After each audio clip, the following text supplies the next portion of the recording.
Welcome to the Old Man Orange podcast. I'm Spencer Scott Holmes. I'm Ryan Dunigan, and fuck, I forgot how to do this. 1 week actually throws you off. Like, shit, how's this go again? No, we had that week of there was Thanksgiving, and that was kind of in the way, and then I guess other things just kind of did, and then somehow, some way we had to wait a couple days. But the upside is we did do 3 podcasts in about 2 weeks. So I don't feel like we really were off track. We just kind of flooded the market for a second, and then weren't there. Took a vacation. I like how you said Thanksgiving got in the way, fucking family and friends and bullshit get in the way of recording podcasts. Fuck that. I like when you told me you're like, well, how about you just record, can you go and Skype when you're up at your grandpa's house? And the first thing I thought in my head was, I was like, well, one, my grandpa doesn't have internet, but I'm like, if I did have that, if I went into a room, it's I gotta go talk to my friend for 2 hours. He'd probably be like, is that his gay lover? Why is he in there for 2 hours talking to him? Scott, Tammy, is he in there doing the hanky-panky on the computer screen? He's been in there for 2 hours just yelling dick and ass at the top of his lungs. Let's see. Let's cover all the bases. Batman's awesome. Clint Eastwood's awesome. Dick joke, jerk off in the corner joke, and complain about Sonic. There we go. Exactly. Got all our bases covered. I'm going to say this, though. A complaint about Sonic.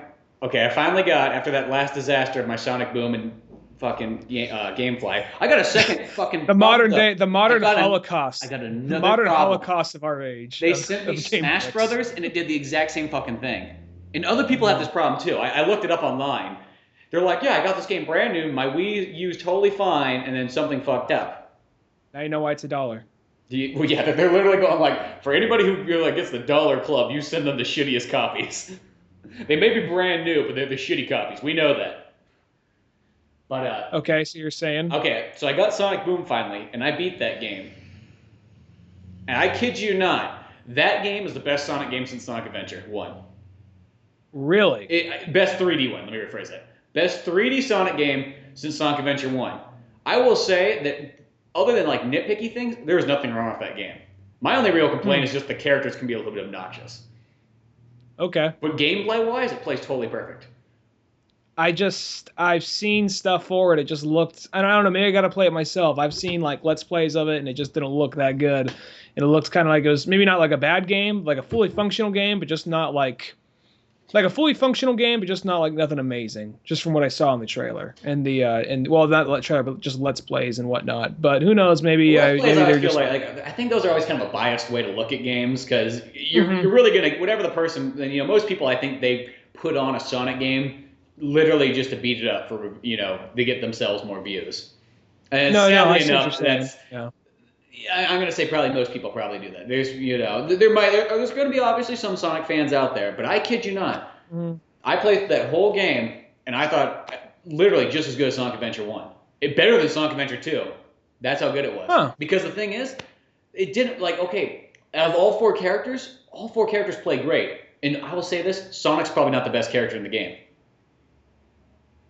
I think I know who you're going to say is, but is it Tails? No, it's Amy. I probably would say that's. I was afraid you're going to say that. I kid you not. That's probably. You kind of plays every character has their own strengths, But Amy. I think the main reason why she was the best character is she has a triple jump. Nobody else has the triple jump.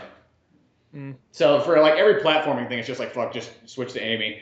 And then Knuckles does good whenever you do the melee combat. And then Tails, he does good if there's anything flying because he throws rocks or shit at it. I don't know. I could never figure out what the hell he was throwing. But and then Sonic just kind of is Sonic. He's about the medium player. He's like Mario in Mario Kart. He's just average. Oh, okay. I guess he runs fast, but they all run the same speed, so it doesn't really make a difference. Mm-hmm. No, I get you. I don't know. I guess sort of has their own little in the game. Knuckles can climb. If it needs to be climbed, there's Knuckles goes there. Amy, she can grab onto these pink poles. Is pretty much what she does. Sounds weird when you say it like that, but Tails, if there's anything where you need to fly. Are you writing a Sonic fan fiction over there? Are you writing a Sonic fan fiction over there or something with that? The Sonic Boom, drunk boom pole. But no, I kid you not. I was so surprised at how good the game played. It's one of those ones it's actually everything's very smooth in it too. You go from running really fast, and then you'll switch to kind of I guess it really actually reminds me of Donkey Kong 64. But you know, you go to sort of like the platforming sections, and they're not bad though. It's not like they feel slowed down or anything like that. I mean, obviously you're not running at hyper speed, but everything moves smooth in it. And then it also will switch to other things too, where like sometimes it'll be like almost like a side scroller Sonic the Hedgehog game, and then there's also puzzles too at the same time.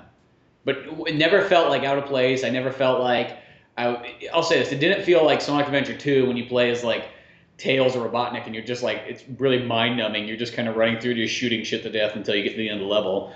Or not like Knuckles and what's her face?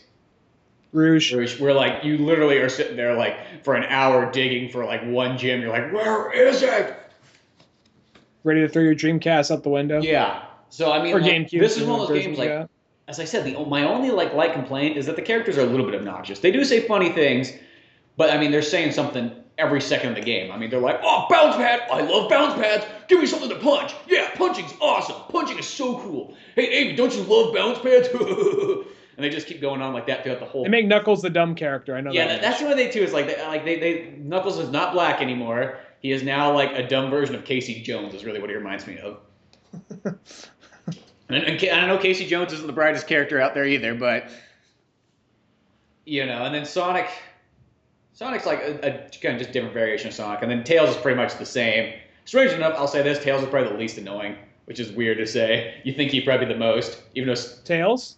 Tails never really did annoy. I'll say like the anime movie. In the anime movie, it's horrible, but because the voice actor they got. But beyond that, though, like, Tails is like that's one of my favorite characters in Sonic. But a lot of times it's the voice that people give him that's always like, "Hey, Sonic," and then he's just like he never bothered me in the games. The games that he was always fun. It was just like that anime. But then everybody was annoying in that anime. So you know. Yeah. And then they also have like little cameos of like Metal Sonic's in it. You battle him once, and then Shadow's in there too. You battle him once, and then he's just kind of like comes back at the very end again. Do they know him or do they meet him for the first time in this? Or? They already know him. And it's like it's kind of weird because it's like I don't know, maybe it has something. Maybe if the Sonic Boom show probably opens up a little bit more of these characters. There was one point in the game though where like, you know, they come up to like this kind of pyramid thing and they look on the walls and there's these pictures of like Sonic and Tails on it. And they're like, what the fuck is that? And apparently 1,000 years ago. So at first I was like, oh dude, that's fucking awesome. Is this thing supposed to take place like 1,000 years after the first Sonic the Hedgehog? And it's just like happens to be a different Sonic, Tails, Knuckles, and Amy. But in the future, like ancestors or whatever, whether they're like descendants or whatever. Yeah. And I don't think they totally went with that. They should have. That would have been the way to go. Mm-hmm. They all happen to be like. Well, they go back in time for a second, and then like they kind of fuck things up, and then that's how like this like lizard creature in the future kind of comes to wreak havoc. And then Dr. Robotnik's there too, and he gets like bitch slapped around a couple times, and then he's kind of working with the lizard thing, and then he goes to fuck the lizard thing over because you know he's like the Joker. If anybody's gonna kill Sonic. It's going to be Dr. Robotnik. It's going to be him. But, well, that's become like a staple in nearly every game. At some point, he teams up. From what I've played from like other games, well, since it seems, I think, Adventure, like most of the games, at some point he has to team up with Robotnik for a second to like bring down something. These are, I thought I control it. Turns out I can't. So, yeah, I got to make the awkward call and ask March Nemesis to help me out. Yeah, it's just like chaos, and it's just like, yeah, pretty much almost, I will say, it's like one of those ones like, the Sonic games, it's like, I would love to see them put like a very like well-made story in it. This one it serves its purpose, and that's about it, you know. That's all they ever usually do. The only one that I thought had a good story, really, was Adventure 2. Just too bad. Not saying the writing was great, but the story itself was good. Yeah, the core story is really good. And I think that, I think it's more than anything nostalgia. Like, I don't think you can kind of show anybody a story, like one of these things now and have somebody give a shit. It's something you had to grow up with, actually, I think, still have any real care for the characters. Because when it gets down, the story's pretty bare bones and pretty simplistic. You know, it just depends. Did you grow up with them or not? Okay. Or if you're a kid now, can you just take it in? Yeah, all right, whatever. But I think the Sonic Boom game, it's like, if you really like Sonic the Hedgehog, you really like this game. I think the people that don't like it are people that don't really care for Sonic the Hedgehog. And they play the games just almost to nitpick them and beat them up, you know. I'm not saying the game's like a 10 out of 10 game here, but it's a game I really can't complain about, you know. As I said, like, the character's a little bit annoying, but it's one of those ones that's not made for my generation, so I guess I can't, you know, that's probably what's funny to like the 10-year-old boys these days. Mm-hmm. I know there's like some self-aware kind of like meta humor within it, so yeah, there's some kind of breaking the fourth wall type stuff and whatnot. One thing that's kind of cool though is they bring back like the whip thing from Knuckles Chaotix, and they use it in a great way. Which sounds like a weird thing to bring that back, but... Mm-hmm. Well, I know I saw that like within the trailer, within them like swinging on like laser whips and Yeah, that you kind can of like stuff. swing on stuff, and then you can like grab enemies. And my favorite part too is you just grab the enemy and you can fucking swing them around and chuck them off the edge. Whatnot, where you have Hmm. to fight them, and then you also pull levers and whatnot. But no, overall, it's like everything played perfect. There was not a part that played bad. The fighting was fine. I mean, it's not Ninja Gaiden, which I guess that's what everybody expects. They go, "Oh, it's not as good as Ninja Gaiden. It's not good enough." You know, the Hmm. platforming was played just as good as something like Uncharted, if not better. Um, but it kind of, if straight enough, it reminded me of Donkey Kong 64. That sounds like the one that I'm going to be the go-to. People are probably going to, what's the fucking other Naughty Dog game? Jack and Daxter. Jak and Daxter. That's what it looked like. But straight enough to me, it actually felt. But maybe I never played Jack and Daxter, so maybe that's kind of where I go to Donkey Kong 64 because everything stair steps its way up. Well, just kind of like character design and just kind of look of the world. It almost looked very Jak and Daxter-ish. So Yeah, but it still feels very Sonic. Like I mean, Mhm. to me, it didn't feel like I was playing like some radically brand new Sonic game. Like how it kind of felt when you first saw those pictures of them. You're like, whoa, that looks different. Well, when I first saw that, my negative reaction when I first saw that was I thought that was the brand. I didn't realize it was a little pocket universe thing. I thought these are the characters now. This is how they look. And I was like, wait a minute, what? They're like, oh, that's just their own little like little thing they have over here to be experimental and try new things with. So okay, but no, that's cool. If I get a Wii, if I get a Wii U, I'll check it out at some point. That's for sure. Yeah, But it's yeah, one of those games. Yeah, the day you get a Wii U, because probably by that point, the game will probably be $20 or something. It's probably they drop down in price pretty quickly. yeah. Sonic games. Straight enough, I will say this stuff. Sonic games still hold their value. Not like as well as a Mario game, but like I remember Sonic Generations was like it didn't. It dropped down to $30, but it never went past that for a long time. And I want to still say it's not under $20 yet. Mm. So I guess that's something to be said. But no, Hmm. yeah, I mean, Yeah, I really recommend that Sonic Boom, and I'll probably be one of the few people out there. I feel like I'm always just like the defender of like all the stuff that people like games to everyone else hate. hates. Yeah, because I always go and play them, and I go, man, these things are great. Like, what's everybody bitching about? But I think it's just, I think a lot of people nowadays, like, I just think of like the time we grew up, we like accepted a lot of things and just didn't even question it. But I think just the younger generation is We just accepted the so. Seven Up game. The 7 Up game's amazing, fucking cool Yeah. spot. I kid you not, that one for Sega Genesis, that's one of my favorite games of all time. Or But there's the Cheetos game where you can drown from like stepping into a puddle. yeah, I remember that one. That one not nearly as good. But when you're a kid, you're just like, it's a new video game. I gotta love it because it's all I'm gonna get for like the next year This probably. is what I chose. I chose this or Sonic 3. I made a horrible decision that day. Well, that's actually probably more of a game you rented. There are the games when it came down to it, like, all right, one of these two, but then there's the games you would rent at Blockbuster or whatever, and they would just be like, just some, like, all right, well, haven't tried this one out. That was an age where now it's kind of like you get very picky. You can like, nah, I don't like first-person shooters that much. I don't like this genre. There, you just kind of get any game. Like, so let's see what this is all I about. like Cheetos. Yeah, You exactly. grab that game. They're aiming at me. But yeah, as I said, that Sonic Boom game, I was pretty darn impressed. Had a great time with it. And I recommend anybody's got a Wii U, that's a game to get. Because the last Sonic game that came out was just okay. I thought it was just more frustrating that Lost World. yeah, Or the whatever. Lost World one. It didn't play horrible, but it was kind of like played to the point where it was like, it's a little bit frustrating. Where this Wow, Sonic I was game, just it's probably like this one's kind of a little bit easier. Like it's good. It takes effort to like fail in it, but it's like at the same time, some games it's like I don't care. Yeah. That wasn't like a game I was totally playing for challenge. It's more to be fun, just to kind of explore the world and whatnot. And it's kind of got a cool open world thing. Reminds me of Sonic Adventure 1, where you can go around different areas, and they got like sort of side missions. If you really want to, you could spend a lot of time probably completing them all, and then you get kind of these perks. Even though the perk system's something I'm really getting tired of. You know the thing where Where you just like customize your character or whatever. well, it's pretty much like there used to be like for a while there was that great moment where there's the RPG system, which is the best, where like you level up and you get stuff. But the perk system is the one where it's like, okay, you can choose 1 to 3 of these for your character, but you're going to unlock like 30 of them, but you can't use all 30 of them. You can only pick 3 of them at a time. And then the problem with that though is like you realize that one might shorten the other. well, One out might of those devalue 31s, it's like there's only about 5 of them that are really worth using. Some of them would be cool to have, but you're not going to sacrifice like the really good ones, which are mostly always like health, damage, armor, like the main ones you need. That was like my only complaint to Resident Evil 6 is I hate how they switched from like an upgrade system, like an RPG, I guess you could say, to being the perk system. And the perk system, I just think it's just a kind of a letdown. And they sort of have this in Sonic. Well, the Sonic doesn't really make a difference because I never saw it before. And Sonic the Hedgehog, so I was like, oh, okay, well, give me the fucking perk that, like, makes me get a little warp bubble when I lose all my rings. So that's fine. Or not warp bubble, but, like, the protective thing. But, oh, okay. But other than that, though, so you look at the other ones, like, none of them are nearly as good as that, so fuck it. Mm-hmm. No, I get you. Well, when I get a Wii U, I'll have to give that one a shot. Yeah, but I mean, yeah, give it a shot. Because, as I said, like, all the other Sonic games, we all know the problems they had. This one, I feel, doesn't have any of those problems. I mean, you can nitpick it up a bit, you know, and we all know people love to do that. As I said, I'm talking about people nowadays, everybody always has a problem. Like, one other thing that always bothers me that I see is when people get so angry when video games, like, the frame rate drops. Mm-hmm. You know, and it's like, my entire life, I played video games when the frame rate dropped. And all it means is the game goes in slow motion for a bit, so just picture it like you're playing fucking 300 the game, and then it goes back to normal. Like, I can maybe see on... They say, but I don't like Zack Snyder, and they say that. Yeah, so. Like, yeah, it's just like, I don't know what to tell you then.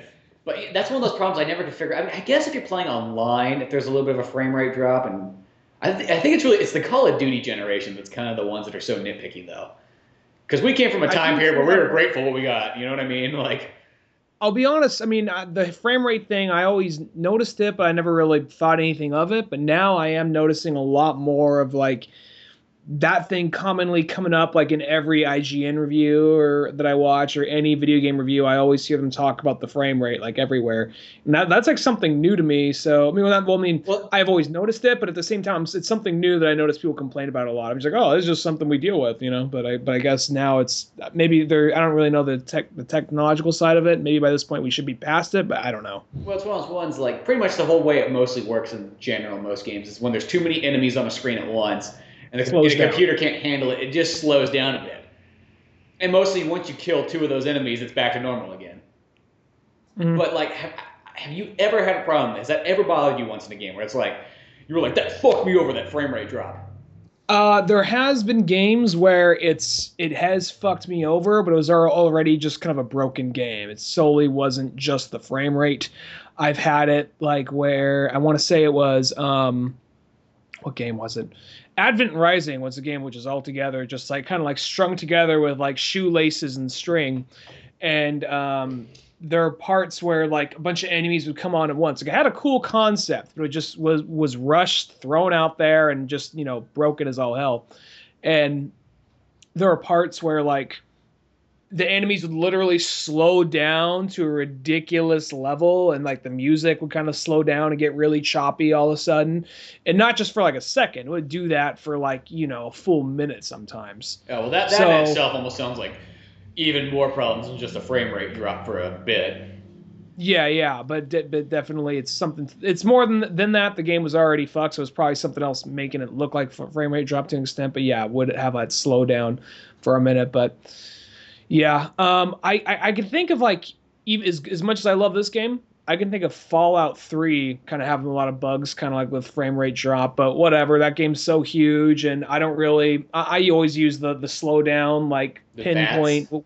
I always use the VAT system anyway, so frame rate doesn't really matter so much to me, you know? Well, I always feel like that VAT system was put in that game because they knew the game wasn't like a perfect first-person shooter, but they're like, if we put this VAT thing in here, then like that fixes all the problems.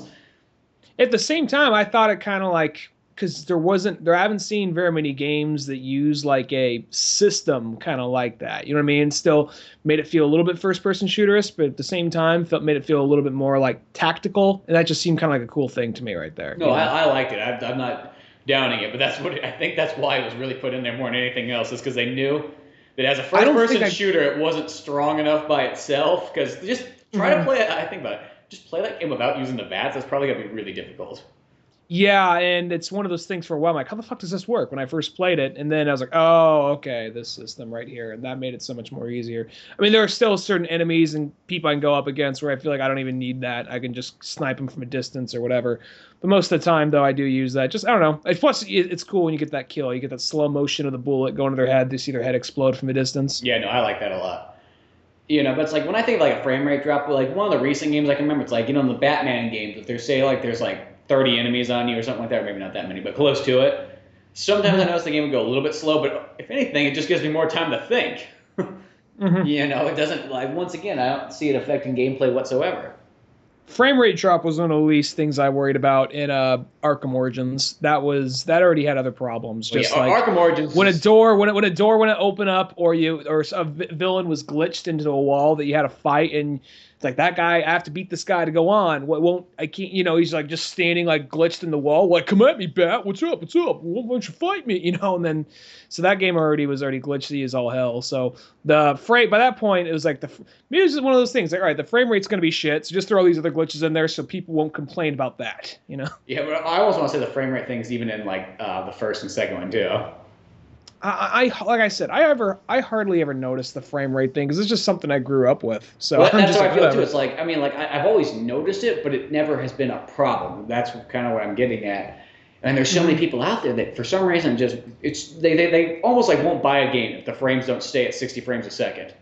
It's like that game fucked their mother or something. Like there's something. Just frames in general have like been fucking them over all life long. But I don't know, it's silly things like that. I kid you not, Sonic Boom has frame rate drop issues when sometimes it goes really fast, but once again, doesn't fucking bother me. Mm-hmm. No, I had I'm still debating on whether just to go out and get it, because Wii U has more games I want to get, but I want a Blu Ray, so I'm leaning on PlayStation 4. But the next game I can think I really want. Well, I want to get Last of Us, and they're bringing that to it. And I'm guessing at some point they're for 6 months or something like that for the PS4. Yeah, and I'm guessing at some point they're probably going to bring Metal Gear Solid 4 as well as maybe a whole collection over to the PlayStation 4.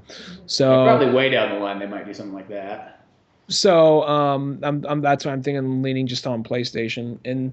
But there's just, until like Arkham Knight, there's really no brand new game that I really want to get. I haven't played it, but I've heard a bunch of things about like this, going back to just, is it people just expecting too much, or is it something legitimately wrong with it? I heard a bunch of complaints with the new Assassin's Creed. I heard Black Flag is fun, but I heard the new Assassin's Creed has a bunch of problems. So I haven't looked into what they were. I just heard just brief mentioning and whatnot. But yeah. Yeah. Once again, people are kind of bitching. And then I see something that's like, well, yeah, but look at it. It's like on a brand new thing. I mean, look how much shit there is. Look about how far you can see. I mean, I don't know. People just I think it's just so nitpicky nowadays. And as I said, like I think they're like, from an older generation of gaming, you're just more grateful for what they give you nowadays. Still, I just think that, and I just think some of these young people they kind of grew up in that world where everything was handed to them. And well, I don't even think it's all just young people. I think it's people, they play so many games that maybe they get a little jaded by it, or by that they just kind of see what it could be, or I don't really know what it is. I mean, I know I'm not as much of an intense gamer as I used to be. If I do get a game, I will play the shit out of it, but I'm not really. It's an expensive damn hobby, and I already have an expensive hobby, which is collecting comics. Comics is like the most expensive of them all. Yeah, so I mean, I got to say this real quick. I kind of like moving here, because when I lived back in Sonora, we had no comic book store. Like we mentioned several times, you wanted that, you had to drive down to Modesto or somewhere else. Oh yeah, we haven't had a comic book store in 15 years. Let's say that almost. And there's actually the Broadsword. That was in 15 I guess that years. that one was one of the last 7, ones. 8. Well, actually, maybe that was 9 or 10 years by now. But yeah. Anyway, and that was basically some dude's collection that was in a bunch of cardboard boxes. There's literally newspaper on the ground, and he somehow had a bunch of like Pepsi or movie cutouts in the back that you can like grab. Like, where the fuck did he get all these? Yeah, that one was that was almost like kind of like a daily garage sale almost. It was a dude's garage sale. He had a couple of miscellaneous things, like a couple of like that's where I got my copy of Akira. That's where he had like just a couple of miscellaneous DVDs, a couple of miscellaneous mangas and graphic novels, and then everything else is just this dude's garage sale, more or less. And I think he just had one like Frodo sword in the back, Yeah, I bought my like Fatal Fury VHS there, if I remember, a couple of the like random ass things like that. Yeah, but I remember it didn't have graphic novels, so it was kind of like, or not very like a few mangas, but not like, I don't think they had any like real like DC or Marvel graphic novels. But anyway, so I like living in Sonora for so long, you think that if I moved to a place that has a comic book store like in every neighborhood, you think I'd be like, oh yeah, I don't feel the urge to buy shit as much. Or you think, nope, I still do. It's kind of a problem. So that right there, I almost thought like, if with one nearly every, not every corner, but every few blocks, you think like, okay, I don't really feel the need to go out and buy it, but sure enough, whenever I go in there, it's like I'll feel bad if I just walk away because it's a small business, you know. Yeah, I know that's always kind of like the downfall of those ones. And they remember you, so you're like, okay, well. Well, the worst part too is that's the only thing about comics is comics are expensive when you buy them in stores. It's like I love comic book stores, but there's almost like you almost kind of look and go, there's a reason why that they're hard to run nowadays. It's because why would I want to pay $25 for a book that I can get on Amazon for like $14? Because that's a huge difference, you know. That's not just like, oh, okay, the one on Amazon is $22 and it's $25 in store. Ah, fuck, I'll get it in the store. And plus with digital, even though digital is only maybe like $1 or $2 cheaper most of the time. Lots of digital is almost the same price, if not more expensive. With comics, I notice it's usually a few bucks cheaper. If you're talking, that's I am like, talking about is comics. They're mostly they're mostly more expensive in the digital one, unless they have a sale. I noticed that like they're either the same price, which I always think is fucking ridiculous. Sometimes they're a couple bucks cheaper, or they're more expensive. Like single issues, I notice are more expensive, which is always weird. I notice they're usually cheaper. Most of the time, they're usually cheaper, not always. But I think that's after they've been out for maybe a month or so. Yeah, so maybe they've been out for a while. Because I know if like you go on Things from Another World, you buy like a single issue for like $2.50, or it's $3.99 on Comixology. Yeah. I'm trying to manage myself better because I'll be. They're like, I'm just here browsing. Then I come across something like Flash Omnibus, Jeff Johns. Fuck. Here's $70. That's what I mean. Comics really, and that's the one that's the most expensive hobby. People always say video games serve as expensive hobby. It's like not really though. You pay a lot, but you get a lot out of it. I guess is kind of like the difference. For comics, even though as much as I love comics though, but they are the thing that gets you though, because you know, even if you spend $20 on a book or something like that, that book really is like $20 for an hour's worth of reading. Yeah, a good thing for me, I don't think there's any comic coming out like I think that the new Swamp Thing comes out sometime this month, and then somewhere in January you got the next American Vampire. Beyond that, nothing's popping in my mind that I got to get right away. I don't know when the new East of West comes out, so yeah. Yeah, mostly at the moment the only two main series that I'm buying is just Nightwing and regular Batman, and then everything else is if I get some more cash. Actually, I've been buying the Grayson ones because I got like a birthday gift card or whatever from Things from Another World. So I just got all the rest. I got a bunch of those, which I still have yet to read. I read the first one. That was it. I haven't got around. They just a stack. I read that. I read that, and I wasn't really sure what was going on. I was so confused. Is he just doing this shit in his spare time, or is this some parallel universe shit? I literally sent a fucking message to the guy that wrote that thing, and I was like, does this continue like after Nightwing or something like that? Am I just, I buy these things by graphic novels. Am I missing something here? Because, when you're buying it for graphic novel, you're always like 6 issues behind, if not more. So yeah. I'm like, is there something that I'm missing here? How the fuck did he get there? It's like, is there an origin story that's supposed to come out? Did he ever get back to you? No, he never did, which is weird because he's like, it's not like Greg Capullo will get back to me, but not fucking this guy. Greg Capullo got back to you? Yeah, he's talked to me many a times on there. But like somebody like this guy who had like 400 followers, I thought this guy would totally get a conversation with me. Maybe I offended him when I asked him, is this supposed to tie into Nightwing? You do have a tendency to accidentally offend the people you like, I noticed. The guy's like, yeah, if you want to read fucking Nightwing, you go read Nightwing. I'm like, I am. And Grayson. Because I love Dick so much. I want it all over. I love me some Dick. Grayson. I just see you replying. They literally should have called Grayson instead. I think that would have been a much better title. But well, I want to say one of the taglines for it is "You don't know Dick." Yeah, that's the one I told you about, like when I first found out about it. Well, there is also I could just see you kind of like twittering at Thanksgiving, kind of like, "I love Dick," and then like your grandpa's like, "I knew it." It all started with the long hair, but now it's all clear now. I just keep thinking about like just sitting in a fucking room, like fucking on like the internet, just on Skype, just doing a podcast. It's like nobody would understand that whatsoever. Well, what about like what was I gonna say? Like, if Greg Capullo actually gets back to you, I'm gonna actually just get a Twitter account because I've not got a Twitter account yet. I had it that one time. I said it once or twice in the podcast. Just want to log back on. I was like, fuck this, done. Got Instagram, but beyond that, yeah. Oh, it's got a nice little long kind of like comment / thingy on the Arnold fans once again.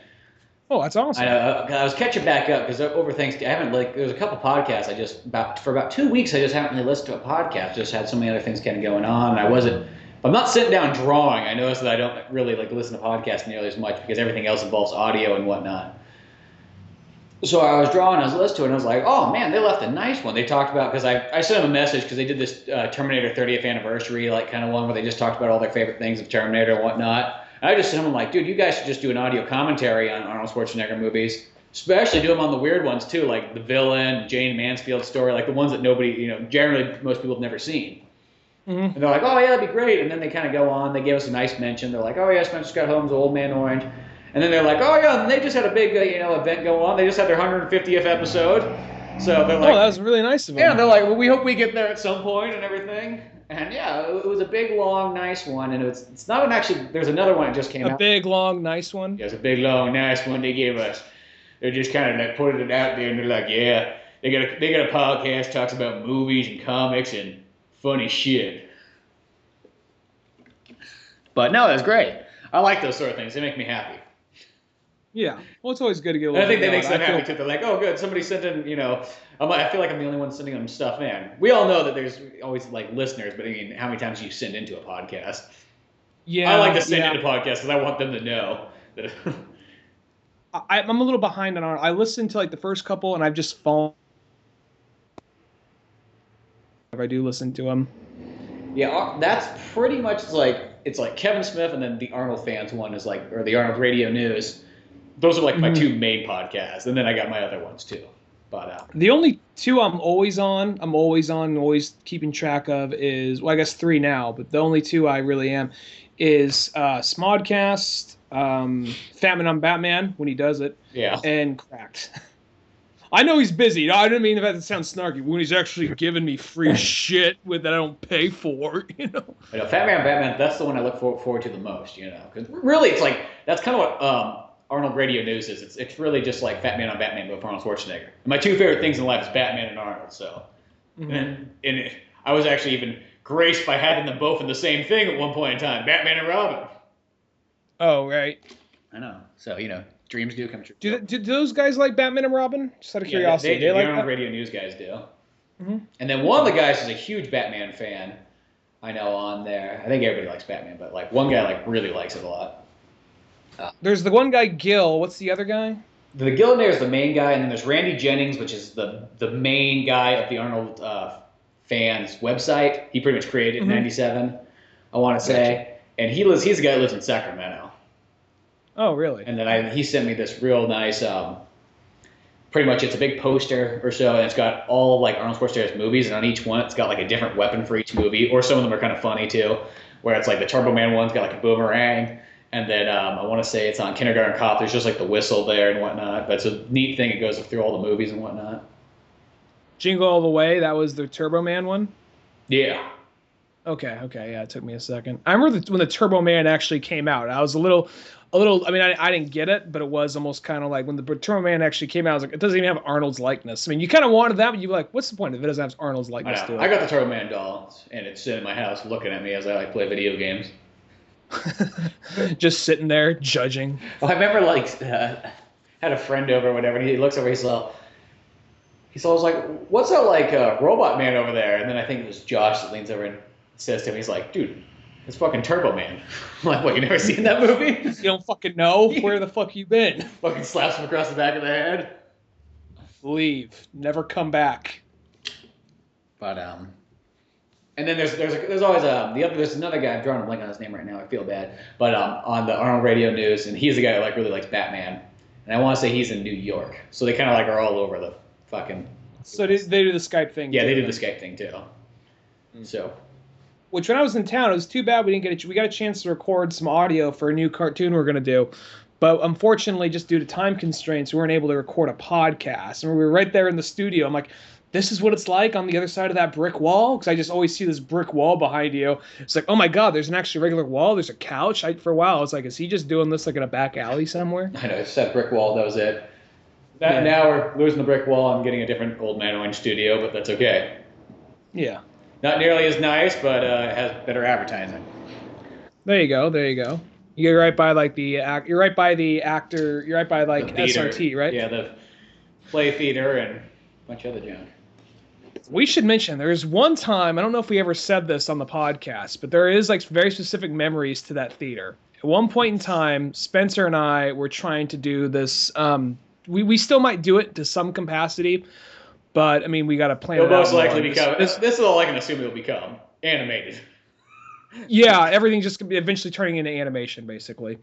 We might do it eventually, but at one point in time, we were talking about doing this dark like comedy, like Coen Brothers esque, kind of like Coen Brothers meets Sam Peckinpah kind of thing. Mm-hmm. And Cisco was going to be in it. He wasn't going to be a main character, but he was going to be a character in it. And then he also, since he's an actor, he had some actor friends, and they were doing I think they're doing Fiddler on the Roof or something over there. Well, we were going to meet the guy that was going to play the main character. And the movie fell apart. Wes was the other main character. Wes was the which main characters. I guess we should emphasize on this. Two main characters. Wes was one of them. He pretty much almost like played himself. That's all. That's what you get Wes for. You get just play yourself, yeah. You know. But I want him to actually, if we do end up doing this, which I'm assuming is going to be animated, I want him to actually voice the character still. Exactly. I can imagine anybody else. So that's all. I'm not to put the pressure on him, but like if we're going to do it, we're only doing it if Wes is in it. So.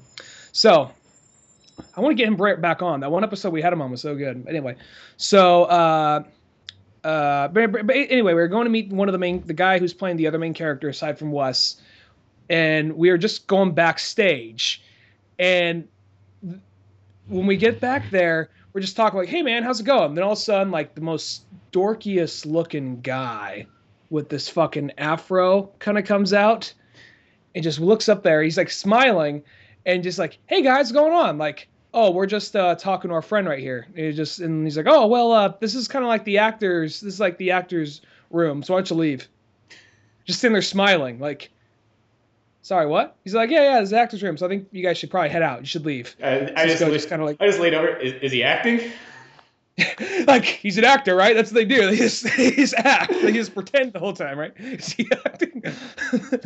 Then Cisco just kind of like turns like on the side of his mouth, like, oh, this guy's an asshole. Just leave. We'll talk about it later. So then we leave. We're all kind of quiet. We get in the car, and then we're driving. We're just kind of quiet. Like, what the fuck just happened? It's like, did that fucking Afro Fuck? Just like called the Afro Fuck. We literally just called Afro Fuck. Like in the script, it just says Afro Fuck. And we incorporated this guy in the script, and we built up so much hatred for this guy that this wasn't in this version of the script, but later we made this. We wrote the script, and then we left it alone, and then we came back to it like probably 5-6 months later, made it longer, and we incorporated this guy in this scene in there. Like, then what happens? He dies fucking brutally. No, we had it tied throughout the whole thing that like at first he gets like beat up at one point in time, and then like just shit happens to him that's just so bad throughout the whole movie. At this point, like what ends up happening is because it's people screwing each other over throughout the whole movie. The good guys just barely get away. And what ends up happening, I want to say, is like, I don't remember how, but basically what ends up happening is the Afro Fuck basically takes the fall for me, wrong place, wrong time, some kind of scenario, just happens to be there and gets so much worse than what he deserves. It was all just because this guy says like, you guys should probably leave. You guys gotta leave. And we're just like, fuck this guy. So now whenever I think SRT, whenever you're gonna be over there, I'm just like, oh, the Afro Fuck. Even though he's this guy I had one interaction with once. And it just... No, we had more than one interaction though. That was the one I just remember sticking in there. But I remember that guy just being kind of a dick on like other areas too. I never met him any other. I saw him from a distance. I remember we were like at Perco's one time, and like I'm not trying to be a dick, but there are like certain actors. I have actor friends. I know certain actors who are hella cool, but some just seem so la la la. I'm acting, kind of like you said. They're acting. Well, the problem about like a lot of actors, and this is why I'm like always iffy about hiring certain ones, is because I hate that thing where they're like, I'm an actor. I'm like the coolest person on the planet. You so have to have me in your movie, and it's like, no. And they almost kind of like don't get that thing. It's like, yeah, I'm an actor too, but I don't got that fucking weird fucking attitude. You know what I mean? Like, I don't got that thing that I think I'm better than everybody else, though I don't really do any work. Like, I don't know, there's just that thing about actors sometimes, it's like, and you see, it's always the theater ones too. I guess it's the cinema. I noticed sometimes because we kind of hung out with Cisco a few times. I mean, like some of them I actually made friends with and are pretty cool people. Yeah, as Other I ones, said, some of them are like some of the greatest people you ever meet, but then you just get so many of them. I mean, I'm going to say at least 75% of them are more like the way full of themselves, everything. And I think that like, kind fuck, of. I don't care. I'm throwing the line in the sign. I'm going to the line in the sand. I don't give a fuck. I'm saying it. Oh, I'm just going to say it because it's fucking true. Because I think it's once generally you don't become an actor if you're like very like calm and not really like I'm good at things, but I just don't really try. Like that kind of attitude doesn't get you to an actor. Obviously, if you're an actor, you're like, look at me, I'm in the spotlight. I might be gay, but you don't know that. Unless you're that one guy. I just remember watching. There was one of those plays at one of the SRTs, and it's like Hairspray. It was Hairspray, yes. And there was one guy. They I don't know who the fuck cast him, but whoever did was a fucking idiot. Because like, it's nothing wrong with a guy being gay, but like, don't cast a guy who can't hold his gayness in as like the guy's like he's the stud of like the Hairspray zone. He's banging chicks left and right. He's Link, yeah. And he's like I'm Link. It's just like, hey guys, yeah. He's not like, I'm sorry, Marianne, I just don't see us together. It's just like, not buying it. Yeah. Plays are already a hard sell for me. It takes a lot for me to like be into that zone. So by breaking that like right there, I'm lost. When that happens at the very end, like, I love you too, Marianne. I love you so much. It was just like, oh shit, yeah. Okay, you had me for a minute till. Yeah, but next thing you know, Peter's gonna come along, and that's what he's gonna really love. Like, Marianne, I'm sorry, Peter was here. He whipped his cock out, but I just had to start going at him. I mean, nothing gay. Very controversial for this town. Would have been. Well, here's the thing: the people that go to SRT are not the people that are the controversial ones. No. You never see like a bunch of guys from a Ku Klux Klan rally fucking like drive over to the theater next and go like theater. You might see someone from like the Lumberjacks Union though sitting there cross-armed with his fucking trucker's hat, giving it like a dirty, pissed off look the whole time. His wife.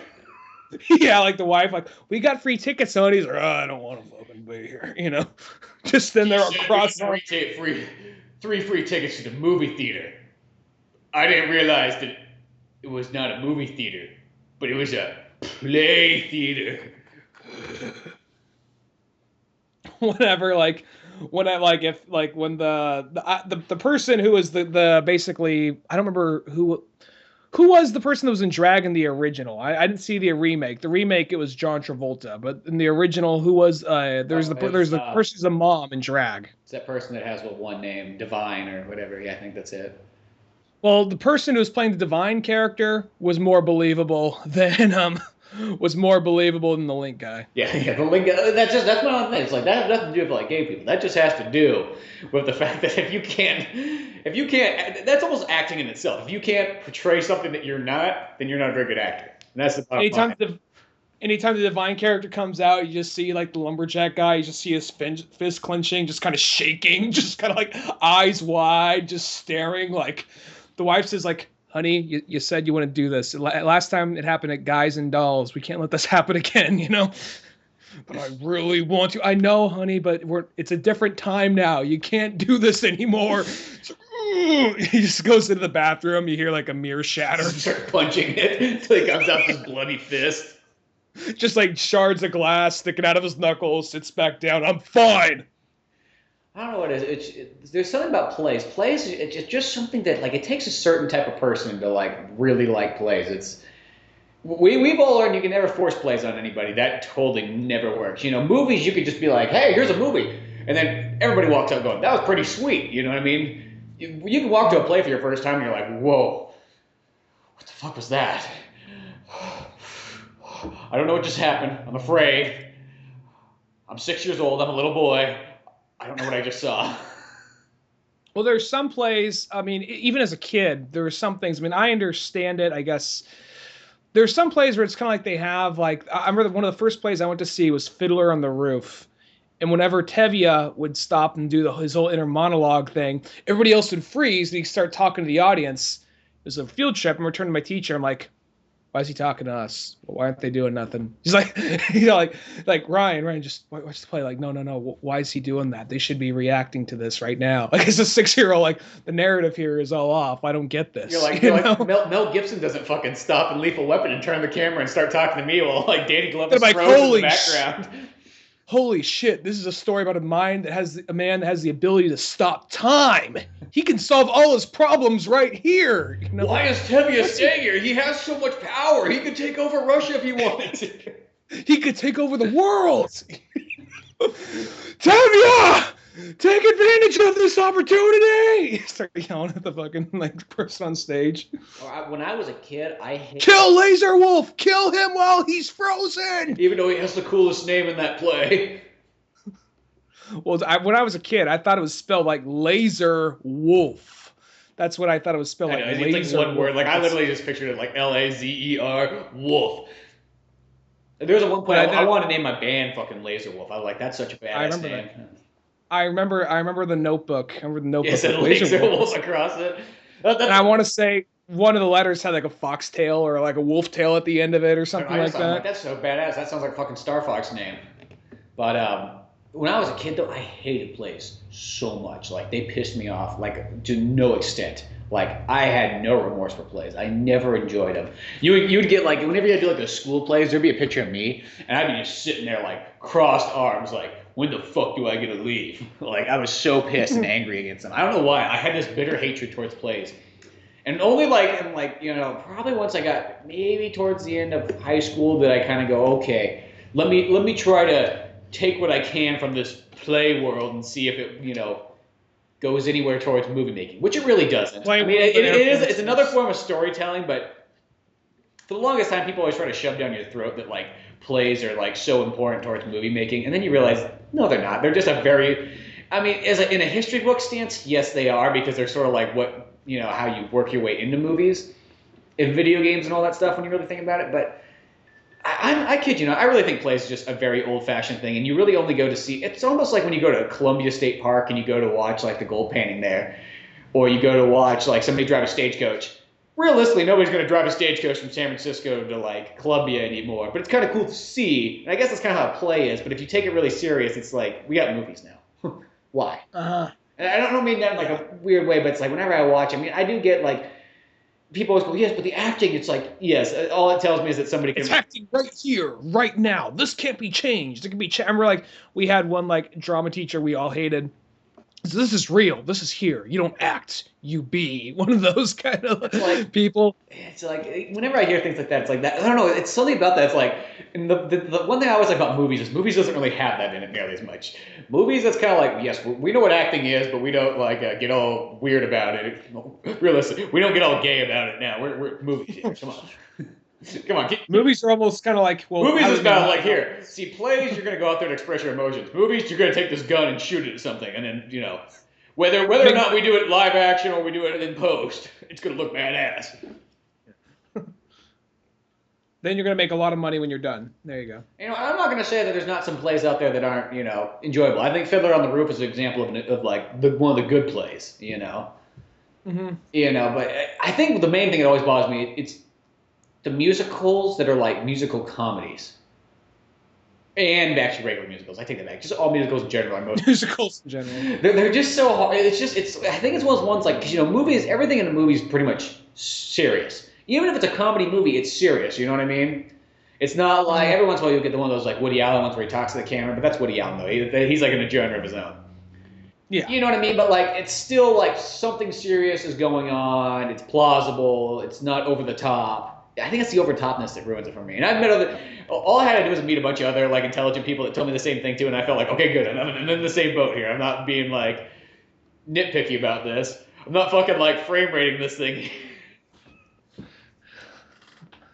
Man, I was really gonna go. I hate to tell you this, but I was really gonna go to like actors podcasts, actors podcasts, have them come on as guests or whatever. So.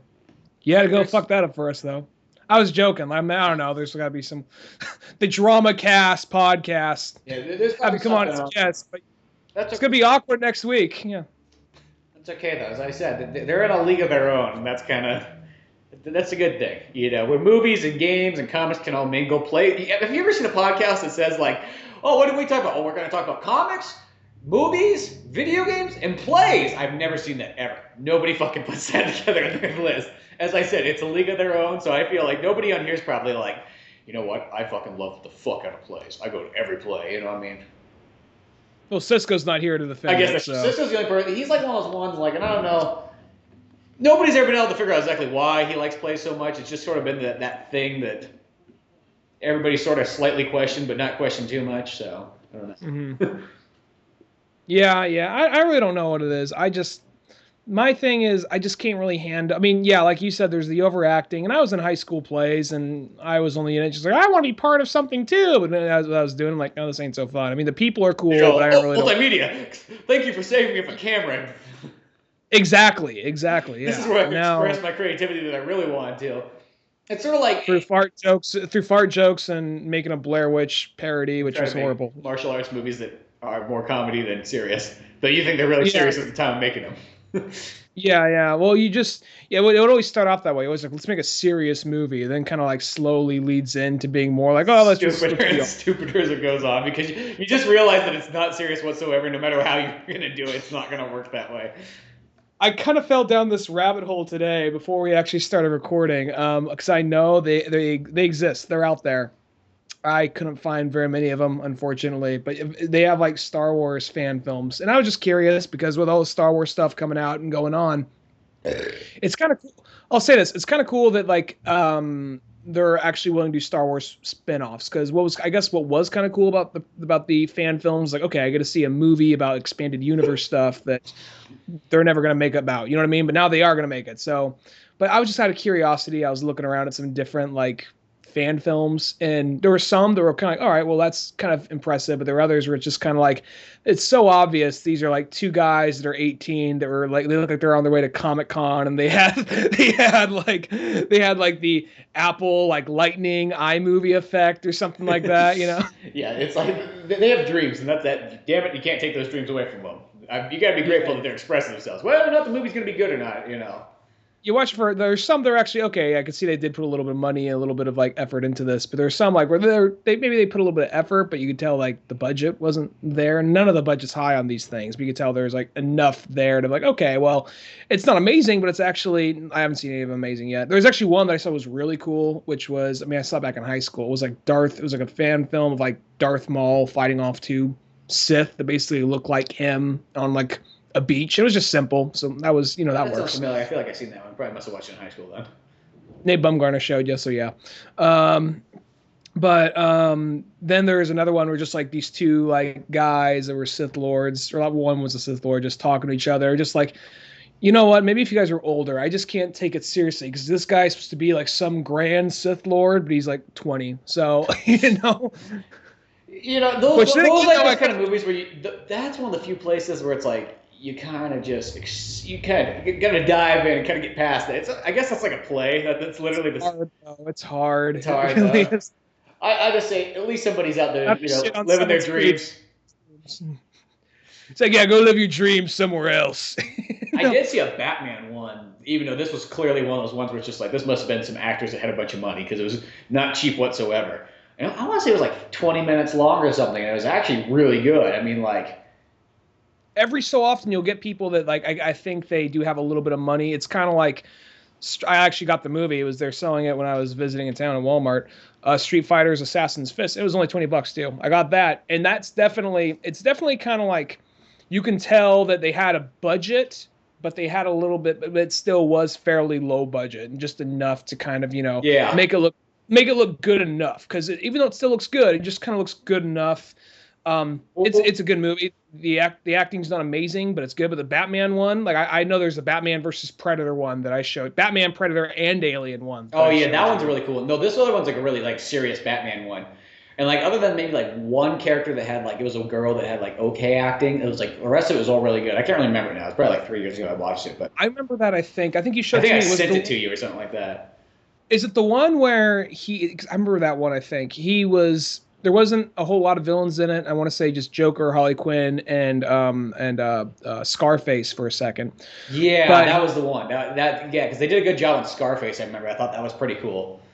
and basically it kind of like it ends with the Joker getting shot. Like a kid kills this. Like Joker kills his kid's parents, and somehow this kid manages to get a gun. He shoots Joker, and then Batman gets there too late. He just looks at him and is like, "Why didn't you stop him?" Then it ends to like, shit, maybe I should have just killed the Joker. There's a really dark tone.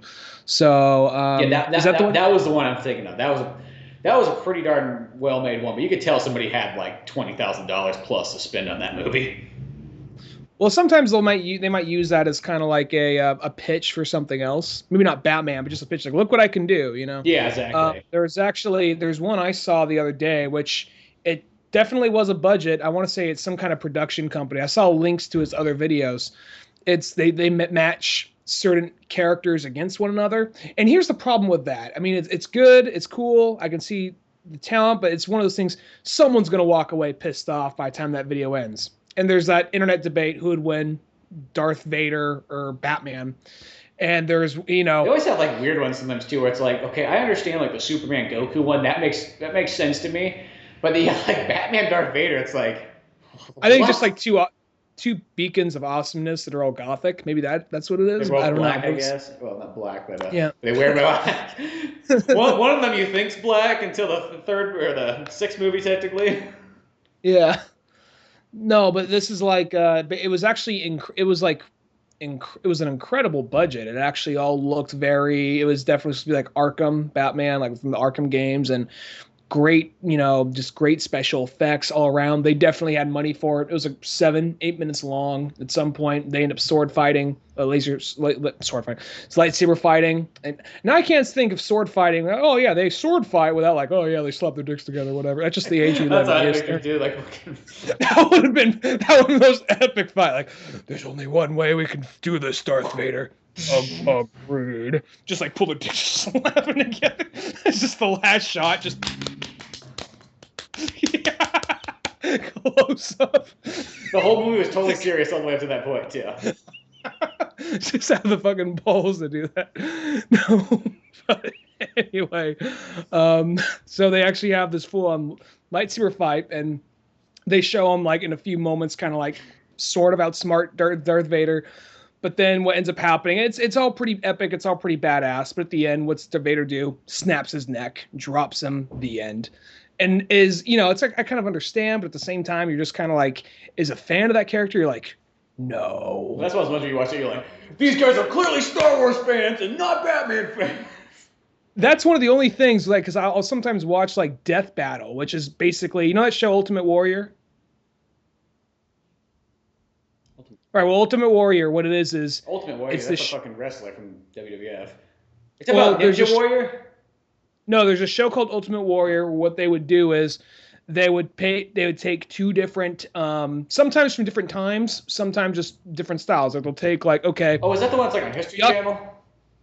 I don't know if it's on History Channel, but it was like, okay, so they're bringing in like somebody who's an expert about the Yakuza, and they're bringing in someone who's an expert on the Mafia, and talk about their different ways of doing it. And then they would have different martial arts styles. They have things like too, it's like here's a samurai versus like a cowboy or a fucking. And they'd have a reenactment. They'd have a reenactment that was all that's what you're all building up to. And they'd like, okay, so we're gonna like swing the sword at a fucking dummy, and then we'll see which one was more effective. How'd you do it? And then they just kind of like, okay, we're gonna tally up the score and whatever.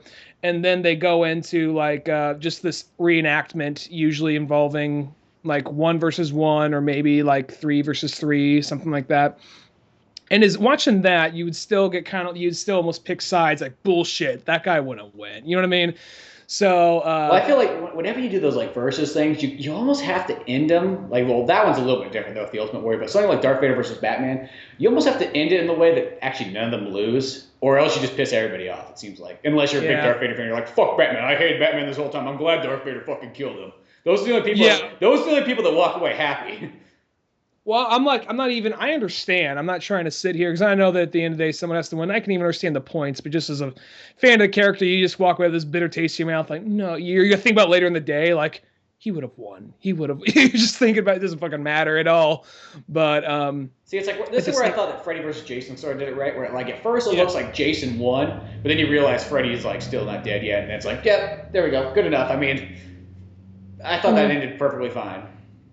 Well, at the same time, though, I think the only even though I never saw the second one, I didn't like the first one, but I think the only way you could do Alien versus Predator or vice versa is I think the Predator has to win because the Alien, even though I like the Alien movies more, the Predator, I mean, he's easily more rootable. I mean, the Alien he's got more personality.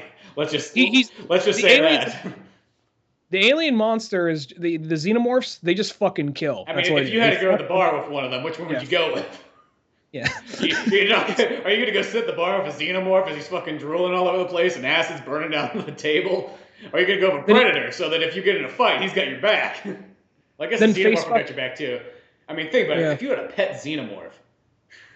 That'd be awesome. That'd be awesome. I mean, you'd have to worry whenever pissed on the rug, just piss right through like the fucking wood down to the person below you, like Birdie.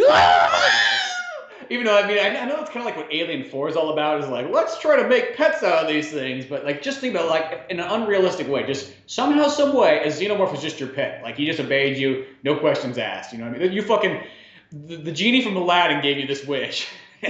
Robin Williams came out with the genie thing. He gave you the wish, said you can have the xenomorph, he'll obey you, it's like a dog, but it's a xenomorph. If you want to ride it, you can ride it too. Sprinkles off the fucking bed. Get the newspaper out, hit it in the head. It's like, yeah. Runs into the corner, you know. Go into your cage. It goes into like a little or I guess a large-sized dog cage and just sits down. It just doesn't really fit that well. You just see this the tail sticking out the back. Like knocking shit over. You go to the dog park, you fucking let your fucking xenomorph out the back of the car. It's all chasing a chihuahua, like, no Sprinkles, bad. Play nicely with it. It's all like trying to like play catch with the other dogs. So it legitimately wants to play, but they're all like whimpering and bowing and slowly walking away from it, you know? Yeah. Well, I think it's like with the Alien versus Predator, it's like, I guess I didn't really think of this when I originally went into that movie, or I guess just the series in general, because maybe it was the games beforehand and whatnot, and the books, but it's like, oh yeah, like I almost just pictured like literally like almost like one alien versus like one predator, and it's like, oh yeah, I forgot, aliens aren't really on par with a predator, so they gotta kind of be like an army of aliens versus, you know, a couple of predators. Mm-hmm. If it was one alien, one predator, it's done. Yeah, it's like that's it, you know. Maybe had a super xenomorph or something like, you know, a highly advanced one. Or unless that predator had like no weapons, it was all hand-to-hand combat, then you're looking at a fight. But yeah. But yeah, it's kind of hard to go, you know. It's kind of that one. I feel like that's not like an even choice as much. You know, it's like the Predator movies are my favorite, but like I still like the Aliens. But like you kind of like it just seems harder to like cheer for an alien over a Predator. You know. Yeah, and I like, you know, I like Alien and Aliens more than Predator 1, 2, and actually, you know what? In all honesty, Predator 1 I like more than Alien and Aliens. I'll probably say I like, well, by far actually. Oh, actually, well, no, Predator 1, I'll say this. I like Predator 1 more than I like me mixed up here. I like Aliens more than I like Predator 1 and Predators. So, yeah. Yeah, Predator 1 I like actually a lot more than Alien and Aliens, even though I really like those movies. And then I probably would say I like at least Aliens more than I like maybe Predators, but that's still pretty, yeah, I'd probably still say I like Aliens a little bit more, but. Mm-hmm. But yeah, I mean, it's close, but Predator 1, though, that to me that's one of my favorite movies of all time. But, yeah. But yeah, something like, see, Jason versus Freddy, I just think that's like the perfect one, because it's like, and I've been waiting for that sequel. Where the fuck's that sequel? Come on. I think we've been mentioned on the podcast multiple times. Did it make any money?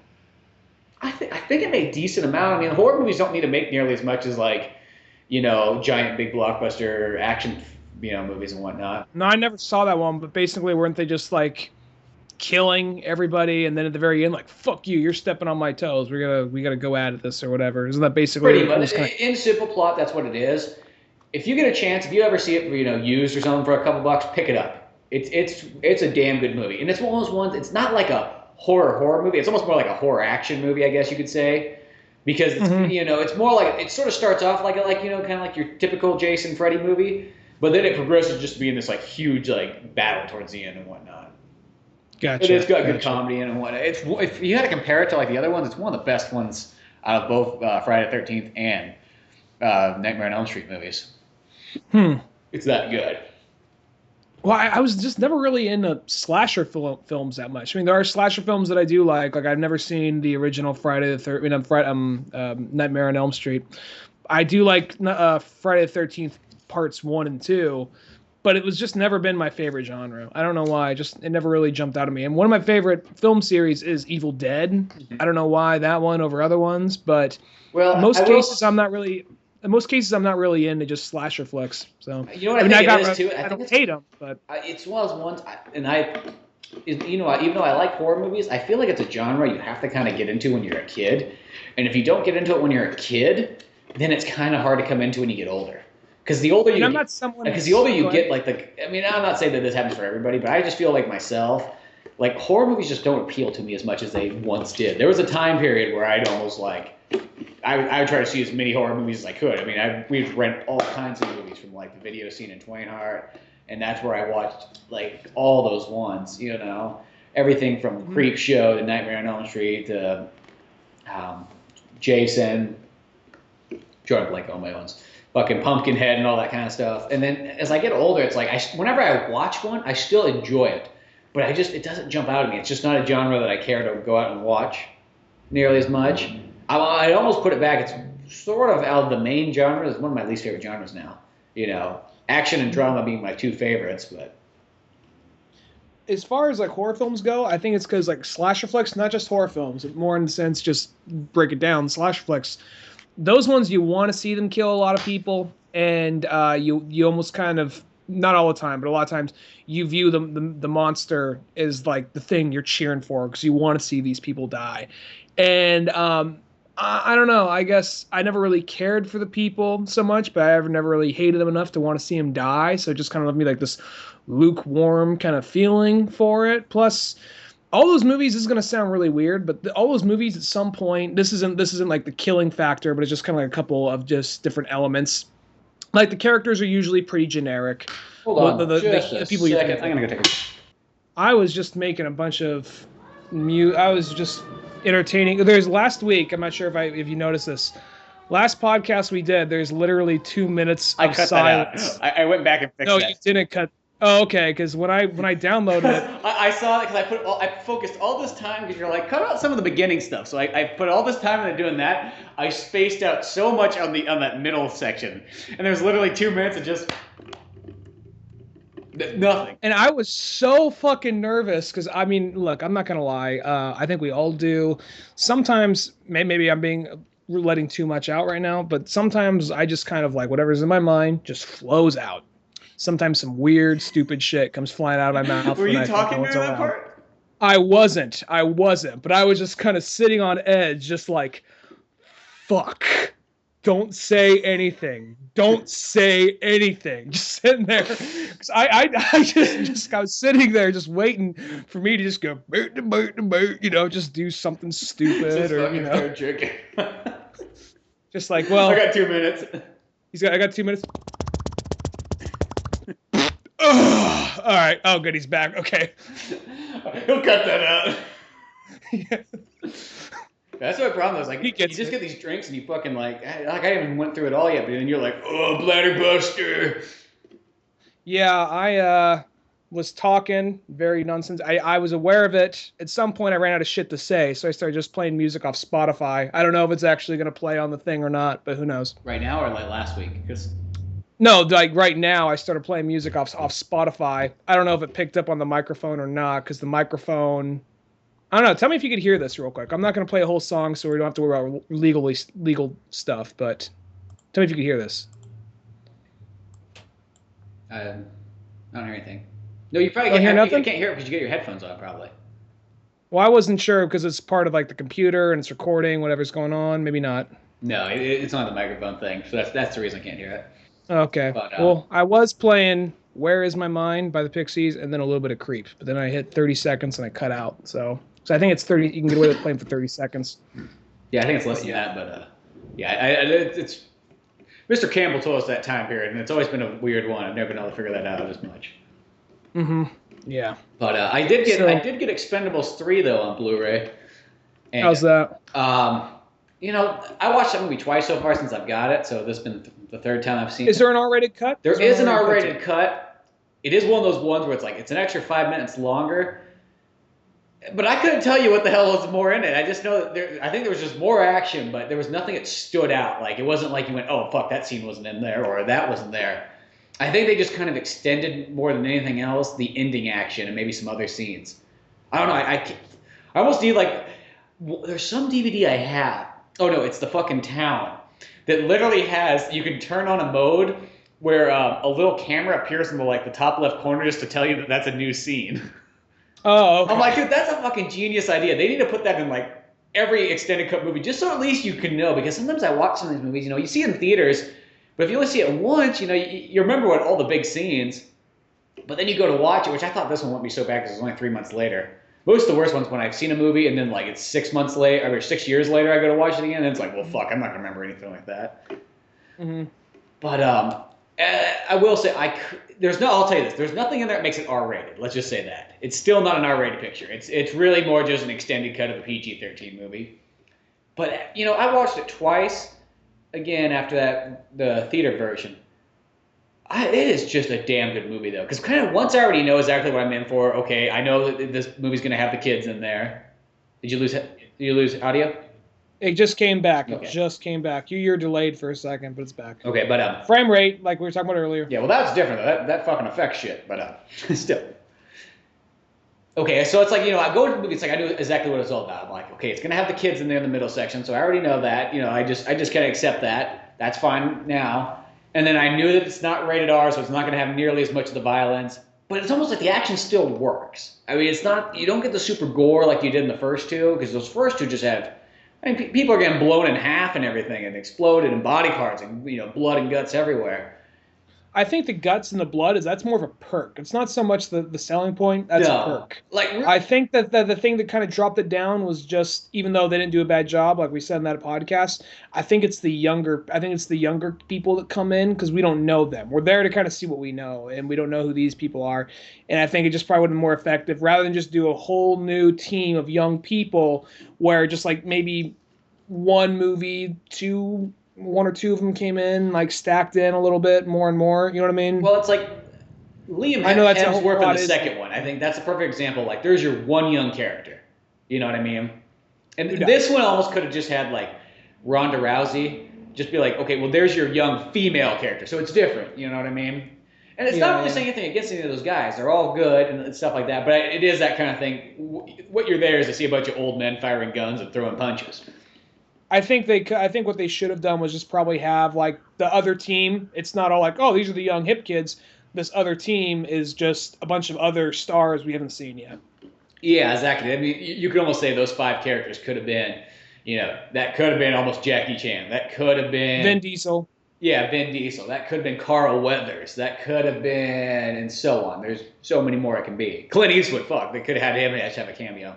I think Expendables 4, though, they really just need to have a like, Clint Eastwood doesn't need to, even if he doesn't do anything but have a cameo like how Arnold Schwarzenegger and Bruce Willis had in the first one. Have a beer with, like, Stallone. Yeah, like, Stallone literally goes, like, I need to go see the old master. And then, like, he goes up to, like, this cabin and stuff, and then there's just a scene of, like, Clint Eastwood's in there and whatnot. They just have a conversation, and they talk about, like, the olden days. Something, it doesn't, less than 5 minutes. Like, I'm not asking for much. Literally, something that could be shot in, like, half a day. Yeah. I just think that'd be so cool. And I know, like, they've tried to have Clint Eastwood before or whatnot, but I know it's always scheduling. But Expendables 3, though, I kid you not, though, the more I watch that movie, the better it gets, though. And just kind of knowing what it is, the second one's still the best one, but I think that one's so close to being just as good as the second one. I liked it quite a bit, and I think it still does add a lot more. You get Kelsey Grammer in there, which I know it sounds like a weird one, but I like Kelsey Grammer so much. And then they get to throw in Antonio Banderas and Wesley Snipes and Mel Gibson and Harrison Ford.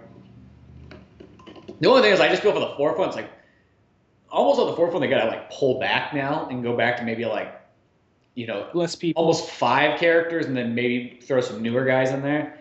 What they should do. I don't think.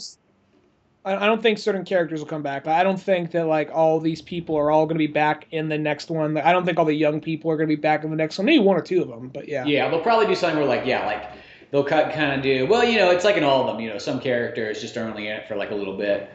But I think what they really should do with Expendables 4 though is make Arnold Schwarzenegger our main character. Whether it be an Arnold and Stallone team up, or even let's just show Arnold. Maybe let's focus on Arnold's team, like something like. This sounds like a fucking Donkey Kong Country 2 thing, but like Stallone gets captured or something like that, and then Arnold has to round up a team to go save him. Like it's kind of like a different story like that. Yeah. And maybe Arnold's team's like it's got maybe Arnold, Jet Li, and then this is now we start adding some newer guys in there too, like people we've never seen before. Carl Weathers is on his team. I think you got to keep Statham in there because Statham is kind of too important already. I think you got to keep Statham. Yeah, Statham be like, I gotta go save Stallone. I love him. So much. And I think that I think probably what you'd have to do is just probably have like maybe Arnold leads like his team, and also like Dolph Lundgren, Statham. Yeah. Terry Crews, Snipes, Wesley Snipes, Terry Crews. Yeah, like probably also see now one's good. Now we're building up to like this huge cast once again. So it's like, but I feel that like probably due to the success of the third one, they're gonna have to pull back just a little bit on the next one. So I just think it'd be nice to see Arnold's character finally get like a full on spotlight of the action. I know it's not. I'm not sure if they're gonna let like two black dudes on the team at the same time, because every single time there's a minority, like when another minority comes in, another one. We can't have them both there at the same time. One has to leave. So I can just see like Statham just coming in like, all right. So don't tell Stallone, but you two got to arm wrestle for who's ever gonna be in the next one. You can come in as a cameo. It'd be really cool. I'm gonna go back to my Donkey Kong story of the Expendables. Because every single time it's just they have a minority. He gets hurt. Like we just can't have two of the same on the same team. We could have like 5 white guys. Just as soon as like, oh, we got room for a new black guy. Come on in. It's like got for a new Asian and a woman. Gently, you got to get out of here. We're getting this Asian chick to come in. But let's just say Stallone was captured. So he Stallone still has a lot of scenes, but it's more like it's gonna focus on Arnold Schwarzenegger and he's leading the team. And I just think he's captured in a barrel. They're keeping him inside of a barrel. You're just seeing a barrel shake the whole time. That's what he's stuck inside of. Isn't that what they keep Donkey Kong in? I can't remember. They should like jump on a barrel and break him out of it or some shit. I know. Arnold Schwarzenegger has to go battle Captain K. Rool or whatever the guy's name was. But played by Ray Liotta. But now I think there's ones like it'd be just cool just to see like I know you probably have to have Statham and stuff, but let's just say in a what if scenario. This movie's almost even like a slight spin-off. We still have Stallone in it, but it's almost going to be Arnold and just his team. So we can literally throw in a bunch more new guys in there. You know what I mean? Mm-hmm. Or at least guys that don't get. Maybe even bring Mickey Rourke back, because for fuck's sake, he never even got to fire a gun off. Because he drew a big dick on Stallone's back, and that's why. And tattooed it on there. Stallone went through life for 20 years not knowing it. Your phone's going off again? I don't know why it's going off. Oh, that one doesn't look important. If it's important to leave a message. But yeah, just literally focus on bringing in a bunch of guys that haven't been able to be in the movie yet, and put them in this one. Jackie Chan, Carl Weathers. You say Ray Liotta? Is that what you want in there? I was joking, like Ray Liotta's King K. Rool. Ray Liotta, I think, could be a bad guy. Why not? Yeah, why not? I don't know. He's not an action guy, but he's always like some mob guy. He's more like crime films, I guess. Who probably would be a good person to throw in there? I think it'd either be like I was thinking Jackie Chan would be an interesting one if he was the bad guy in one of those movies. Because when do you ever see Jackie Chan as a bad guy in a movie? Never. So De Niro maybe. That might be kind of cool, or like somebody like Robert De Niro would be cool as another bad guy. De Niro, yeah. De Niro. Or Al Pacino even. Al Pacino, yeah. Well, Al Pacino's more drama. He just happens to have like a he just happens to have one. It's like even though it's a drama still. Well, he still has a handful of action movies, so it's not like he's limited to just Scarface. Yeah. When you think of him though, well, even though his movies he does carry a gun a lot, it's very rarely him like dodging, like, jumping behind a pillar and unloading like a machine gun, with the exception of Scarface. It's generally it's literally like machine gun pillar. literally everything else is like he's a cop or he's a crime guy, and he just happens to be like he fires a gun, but he's not really an action guy. You know what I mean? Yeah, I know what you mean. Like it's a different type of action, I guess you could say. I guess that's the same way you could almost say for Robert De Niro too. They're not like. Well, I think he's been enough though. He's been like a mafia guy enough. He's been like a secret agent or a heist guy enough to do something like that. Yeah, I guess that's sort of like throwing John Travolta in there too. He's one of those kind of guys that's like, yeah, he's been in a good handful of action movies, which I'd still say he's been in enough to be in an Expendables movie. And I guess that's almost Tommy Lee Jones. That's almost the Nicolas Cage argument too. But I think lots of those guys, it's like they don't have to. They don't have to actually be like the Expendables type action guys, because it's like a perfect example, like Kelsey Grammer's character. That's a perfect way to throw somebody in there. It's like Kelsey, he doesn't throw a single punch or shoot a single gun, but he still is kind of like, he feels like he's just part of the movie. Or Harrison Ford, he's flying the helicopter. That's what he's doing instead. Something a little bit different. What if they just had the balls just make it the Millennium Falcon? That would be so awesome. Like the average books, it just shows him walking. And just Chewie's in there waiting for him. Like everyone's like, "What the fuck is that?" Like, don't worry about it. Just He's my co-pilot. No. How the fuck have you fly around in a spaceship? What is that thing? Like, don't worry. Like everyone's like, "What the fuck is going on?" Like they never heard of Star Wars. It's not like it's like to them. It's like, no. We're not getting on that thing. We don't know where the fuck it came from. I just kept it in my garage the last 30 years. It's totally fine. Don't quit being a pussy. Let's go. And you just see like Jet Li and fucking Arnold Schwarzenegger get up on the cannons on the top. Like Chewbacca just standing behind him, just making him feel very uncomfortable. Like, oh my god, it's gonna attack me. No, he's just saying nice to meet you. What? He's asking, do you have $2 for the vending machine?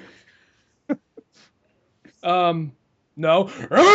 Punches the console, like barely misses him, walks out. I thought you said he was nice. Yeah, when you give him $2, he's nice.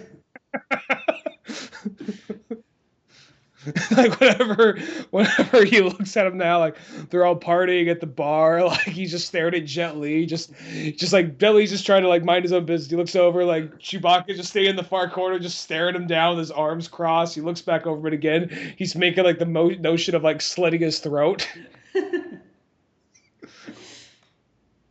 That'd be badass. That'd be just to see Jet Li versus Chewbacca. What if you just had the Expendables? It was like an Expendables type movie, but all it was like a team up movie of everybody's like main character. So it's literally Rambo, the Terminator, fucking Han Solo.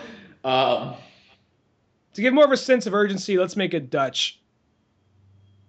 Oh yeah, I guess we could do that too. Well, I was just thinking, just taking like some of their biggest movies, almost like Tony Banderas just playing like Zorro. Oh shit! How about this double whammy? Dutch. But at the same time, they're fighting Terminators. Yeah, there we go. Arnold played multiple roles. There you go. And Predators, too. And Predators. And it's just this collage of every kind of big, like, genre just thrown in the one. Mm-hmm. Tony Montana's there if you got to get Al Pacino. Yeah, so. he came back. I don't know. Those are those kind of movies that's like, there's no way that anybody would like fucking like realistically make that, at least not anytime soon. Yeah, I mean, literally... I never thought I'd actually see in live action, well done, Batman fight Darth Vader with a lightsaber. Actually, well done in that thing. Even though he died at the end. But we live in an age, it's more possible. I mean, granted, that wasn't made by Warner Brothers or 20th Century Fox, or I guess now Disney. But still, we never talked about the Star Wars trailer, the Jurassic World trailer. No, but those kind of came out during the Thanksgiving time period. I guess it all ties into our intro of Thanksgivingness. But that Jurassic World one was the one that like, because they've kept that movie pretty darn secret. Nothing's really been let out, which I think that's kind of cool. I mean, don't get me wrong, I think it's cool that with Batman versus Superman and Star Wars, they're kind of doing the thing where they're throwing something little out there each week so that keeps people like, so you almost don't forget about it, like fucking like Freddy from Nightmare on Elm Street. As long as you keep throwing little tidbits out to them, they'll never forget. But in my opinion, I almost like the way that Jurassic Park World did it a little bit more, because most people didn't even know there was a fourth Jurassic Park movie coming out. That it was that hit. My dad. We were watching football, and my dad's like, "What the fuck?" He saw like the commercial. Yeah, I think that's almost better because it's just like people get blown away. You know, everybody knows Star Wars Episode 7 is coming out. You know what I mean? It's just like that's everywhere. Everybody knows Batman versus Superman's coming out. But that Jurassic World one, for being such a big series back in the day, was so hidden. And then 6 months before the movie comes out, bam, here's this trailer. You know. I think they're playing with some of the ideas they had that was going to be the original Jurassic. Because what we were talking about originally for Jurassic World or Jurassic Park, there's like two different drafts. Maybe it's the same thing, but there's one draft where they're talking about genetically modified like dinosaurs, and there's actually genetically like the human dinosaur hybrids, and there's another one where they're trying to like capture dinosaurs and mount them with laser guns and all that kind of shit. So. And those all got scrapped. But this one, they're still doing genetically modified stuff because they have a cross. You don't really see it. You can see it. It was a quick shot. It looked like it may have been blue or gray and like T-Rex sized. Yeah, they kind of just mentioned it like in the trailer. Like they're like, we're gonna. And you see there's something chasing them, but you can't really see what though. But no, overall though that was a pretty darn good looking trailer because because once again I didn't know too much about it. And I've been listening to like Jurassic Park podcasts and whatnot, and even the director himself, he just kind of talked about how sweet the movie was, but like he didn't really mention anything else more than that. The only thing I heard was he's like, oh, it's gonna be a water dinosaur, but I don't want to spoil what it might be, and things like that. That was like his little tidbit that he threw out there. So it was cool seeing it. It's like, oh fuck, it's like they got a full-on park already just running. It's set up and going. It's not the beginning stages. It's not the test. It is already full-on running, which I don't know if it's one of those ones like, well, looks like John Hammond died, so now we can just go ahead with this. There was that fucking literally 25 years or so. No, there was literally 20 years where we were just waiting around, and he said, no, the park was a bad idea. My bad. And just a bunch of guys sitting around the office, I was like, fuck, man, this is some money, man. We can do it. We learned all our mistakes from that one. Yeah, okay, it went down bad. Yeah. A couple, literally, like, what? How many people really died in Jurassic Park at the very beginning? I mean, we only had like 10 guys on the whole island in general. Who cares? And then they're like, well, yeah, but what about 10 dead people's worth a couple billion. I'd say 10 dead people. Those people, they made their decision to go there. That was their fault. But they brought the fucking T-Rex to San Diego. It's just like, yeah, that wasn't my deal. Did you sign those papers? No, I didn't sign those papers. The guy's like, well, I was part of that team. It's like, okay, Bob signed the papers. Whatever, fuck it. Who cares? Okay, yeah. But still, once again, I mean, how many people did that T-Rex kill? I mean, really, he killed somebody's dog, and we got all real pissed off about it. Well, he's really supposed to kill the family. It's just like, that scene was shot, we just didn't finish it. I always thought about that. Like, did that family die right there? No, on one of the Jurassic Park podcasts and the Jurassic fans, they had the kid that was in that shot where he's like looking through the fish tank and whatnot. He's like, Mommy, Daddy, look, there's a dinosaur in the backyard. And he's like, he asked his dad, because he's like, I was so young that they didn't have me there always the whole time when they were doing it. But he's like, my dad said that Stan Winston was there, and they literally set up a shot where the T-Rex broke in and ate the family. Really? And the dad said, he's like, pretty much what happened with Steven Spielberg, they kind of went back and forth, going like, it's either he's going to eat the dog or he's going to eat the family, but we can't really have both. That will put it over the edge. The family. I'd rather have him eat the family. I agree there too. I'm like, fuck that. Like, let the dog live. Fucking let the dog jump on the T-Rex's back and ride him. And just eat the family. Be like, fuck you for leaving the dog outside, you cunts. Still maintain that PG-13 rating somehow. It's okay as long as the T-Rex uses the word cunts. It's barking like in subtitles below. But well, you can't kill the T-Rex. Finally, okay, so here we go. We're back to the island. It's 2014 or whatever, because this is when the movie's coming out, or 2015. John Hammond died, so the first thing they do is like, okay, now we can finally build that fucking park again. Mm-hmm. Just a bunch of guys in business suits going, pork, throwing their fists in the air. Like doing lines of cocaine, right there. Just throwing money into a blender and then snorting it up. Wouldn't that help the Jurassic World? I hope that they have a cameo by somebody from like one of the older movies. I don't really care who. We don't know who these characters are. Some of them actually might be like John Hammond's grandchildren or relatives or something. Some of them might be that, but who knows? No, I never really thought about it, but this sounds like a weird one. But what's his name? Fucking Lego star. Chris Pratt. Could that character be the kid from the first Jurassic Park, John Hammond's nephew? Or is that too far of a stretch right there? I don't know. I think it could be him, but at the same time, though, I can see it being a one of two. I could see him just being an all new cast altogether. I'm going to assume it's a brand new cast altogether. No one from the originals. That's what I'm assuming. Maybe I'm wrong. I didn't look at the names on the IMDb or anything, but I can see it possibly being one. Like, I could see it being one of two things. Like the son is being there, not the grandson's being there, kind of like.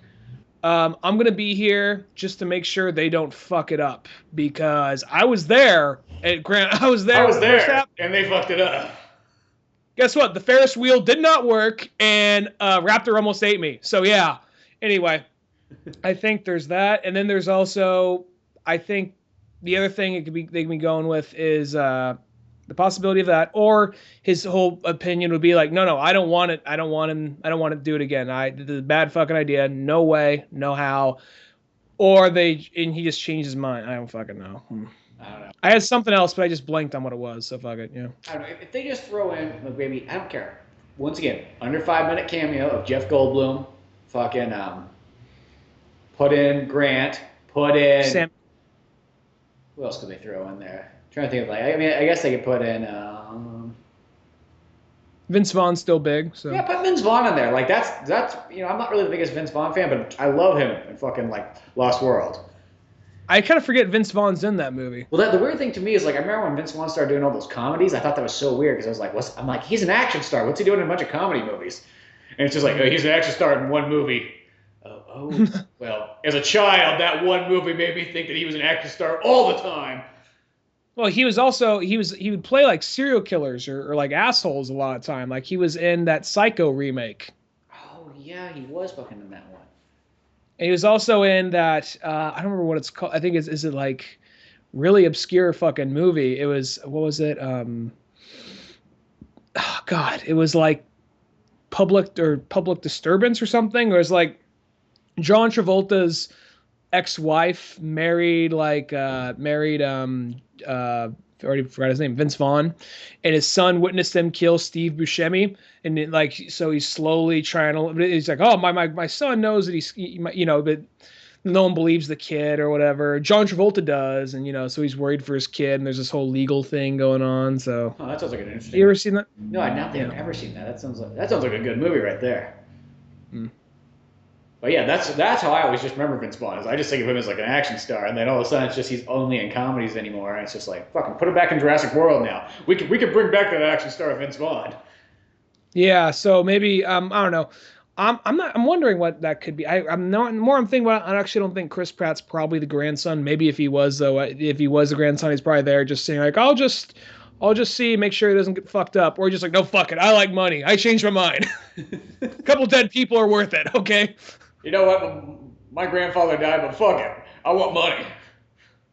I was in that Guardian. I got a shovel. Let's go do it right now. Yeah. I got that Lego. I was in that Lego movie, and I got that Guardians thing. This money thing, it's fucking awesome. Chris Pratt. Yeah. Well, he really is now. He's pretty much in like just a copious amount of humongous movies. Yeah. Well, I think it was one of those things because he was like he was in like a lot of he was in Wanted. He had a very small part in Wanted. He was the douchebag friend in that, and he was in. I never saw Parks and Rec, but he's in that, and that's what he was big. And people, I think, Guardians was his make it or break it. So people were just kind of like, oh, we'll see how this goes. People like Lego Movie. He was good in Lego Movie, but I think that was one of those things like, well, it's hard to fuck up when you're just doing a voice. You know?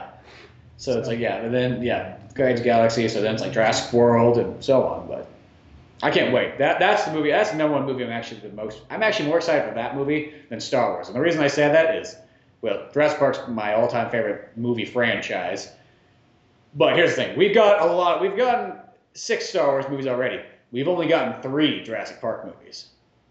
Yeah, so I'm looking forward to this one. This one's going to be good. The Star Wars trailer, though, that one was actually, that one looks good. I'll be honest. The first 5 seconds, though, I thought I was watching like a fan trailer or whatever, because it shows like, the Tatooine, and you hear the voice like, there's an awakening, blah, blah, blah, spooky ass shit. Then all of a sudden, a dude dressed like a stormtrooper jumps up like, what the fuck? Looking around. Well, at first I almost thought it was a comedy because it's like, Star Wars isn't known for having a huge cast of black people. Let's just say that. So We always, yeah, when, one like when Lando it popped up, Calrissian. I didn't know if it was gonna be one of those ones like, oh man, the black man stuck in the stormtrooper outfit. Like, it almost looked like the start to one of almost like those not scary movies, but something like what's his name that does? What's his name though? The Wayne brothers. Yeah, the Wayne's brothers. It looked almost like a start like that, like something sci-fi. And he wakes up just like, oh, black man stuck in a stormtrooper outfit. And then it goes a little farther on. It's like, oh, okay. Hopefully that guy gets a bigger role than just being like some guy who woke up on Tatooine, stormtrooper outfit. I'm guessing he's a big character. I'm guessing that's probably a big character. I don't know if that's the main character or supporting character, but I'm guessing he's probably big. It just shows like and it's abrupt cut of just a dude waking up like in a stormtrooper outfit, just looking around like, and it's not like the shot looks bad or anything. It just looks so weird. Just of all things to open up on, it just looks like such a weird shot to open up on. But then it cuts to like a droid, like this little rollerball droid. Like it has a little ball it moves on, but it has like an R2D2 like head that kind of like hovers on it, kind of. And then like, well, that looks pretty good right there. And then they show kind of like some quick choppy like flickering light shots of like new stormtroopers and all that, and I think there's some sparks flying in there. And they're like, all right, well, that looks real, I think. And then by the time they show some X-wings flying over the lake or whatnot, they're like, oh, okay.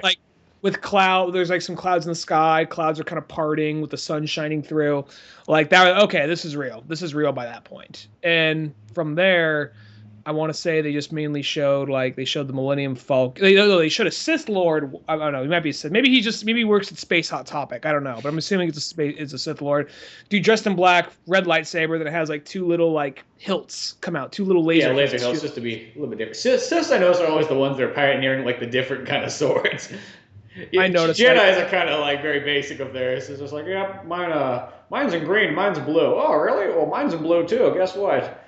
Oh, Mace Windu's going in purple. Yeah, but that's the only one they made of that. Rare model right there. But I want one in purple. Well, you're not going to get one. Yeah. You're choose between blue or green. God damn it. You're a Padawan. Yeah. No, I was gonna say though, there's like my nephew went to the Star. Then in the very end, they just show the Millennium Falcon with this really cool shot. Just following the Millennium Falcon, they're playing the Star Wars theme, which is a Star Wars Force Awakens. But anyway, my nephew, my parents, they went to Disneyland a little bit ago, and they said they really expanded on the Tomorrowland with more Star Wars stuff. Mm-hmm.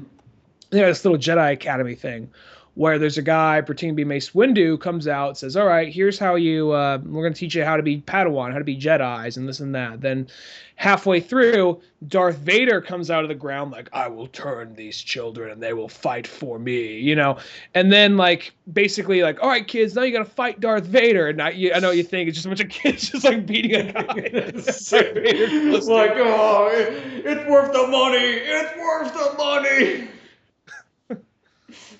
Disney does not have a health plan. Yeah, no. But then, no, it's like they all get in the line, they strike, and then they move out of the line. So I'm just wondering if there's the one kid who just literally fucks up. Like you can't have Darth Vader go like, oh, it's okay, just take another hit at me. It's okay. You can't have the Dark Lord of the Sith say that. So I'm wondering what happens, or if there's ever that kind of moment where when Darth Vader comes out of the ground, all these young Jedi will work for me, become Sith Lords, whatever.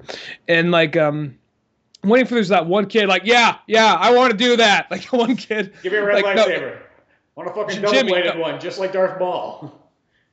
No, Jimmy, just get back in line. No, fuck you. I want to be Darth Vader. He's my favorite. I never liked the Rebels. I'm just here because I thought Darth Vader might show up. He's just some 16-year-old kid. He's just taller than everybody else there. He just looks over, some kid next to him. No, I'll do whatever you want, Darth Vader. Watch this. Slaps some kid next to him with a fucking lightsaber. Can I do it? That's had to happen at least once. Yeah, somebody's got to do it. Probably multiple times. Darth Vader's got it's probably not even Darth Vader saying it. It's probably over a loudspeaker or something like that. And just some guy pantomiming, moving his hands. I am talking right now. Can't you tell? I'm moving my hands while audio is playing, Yeah, something weird like that. Mm-hmm. Probably not nearly as cool as you'd think it would be. All I picture, though, is just some Darth Vader coming out and a bunch of kids, a bunch of foam lightsabers just whacking the shit out of him, and just parents be like, "Oh, this is a good way. Jimmy will sleep good tonight."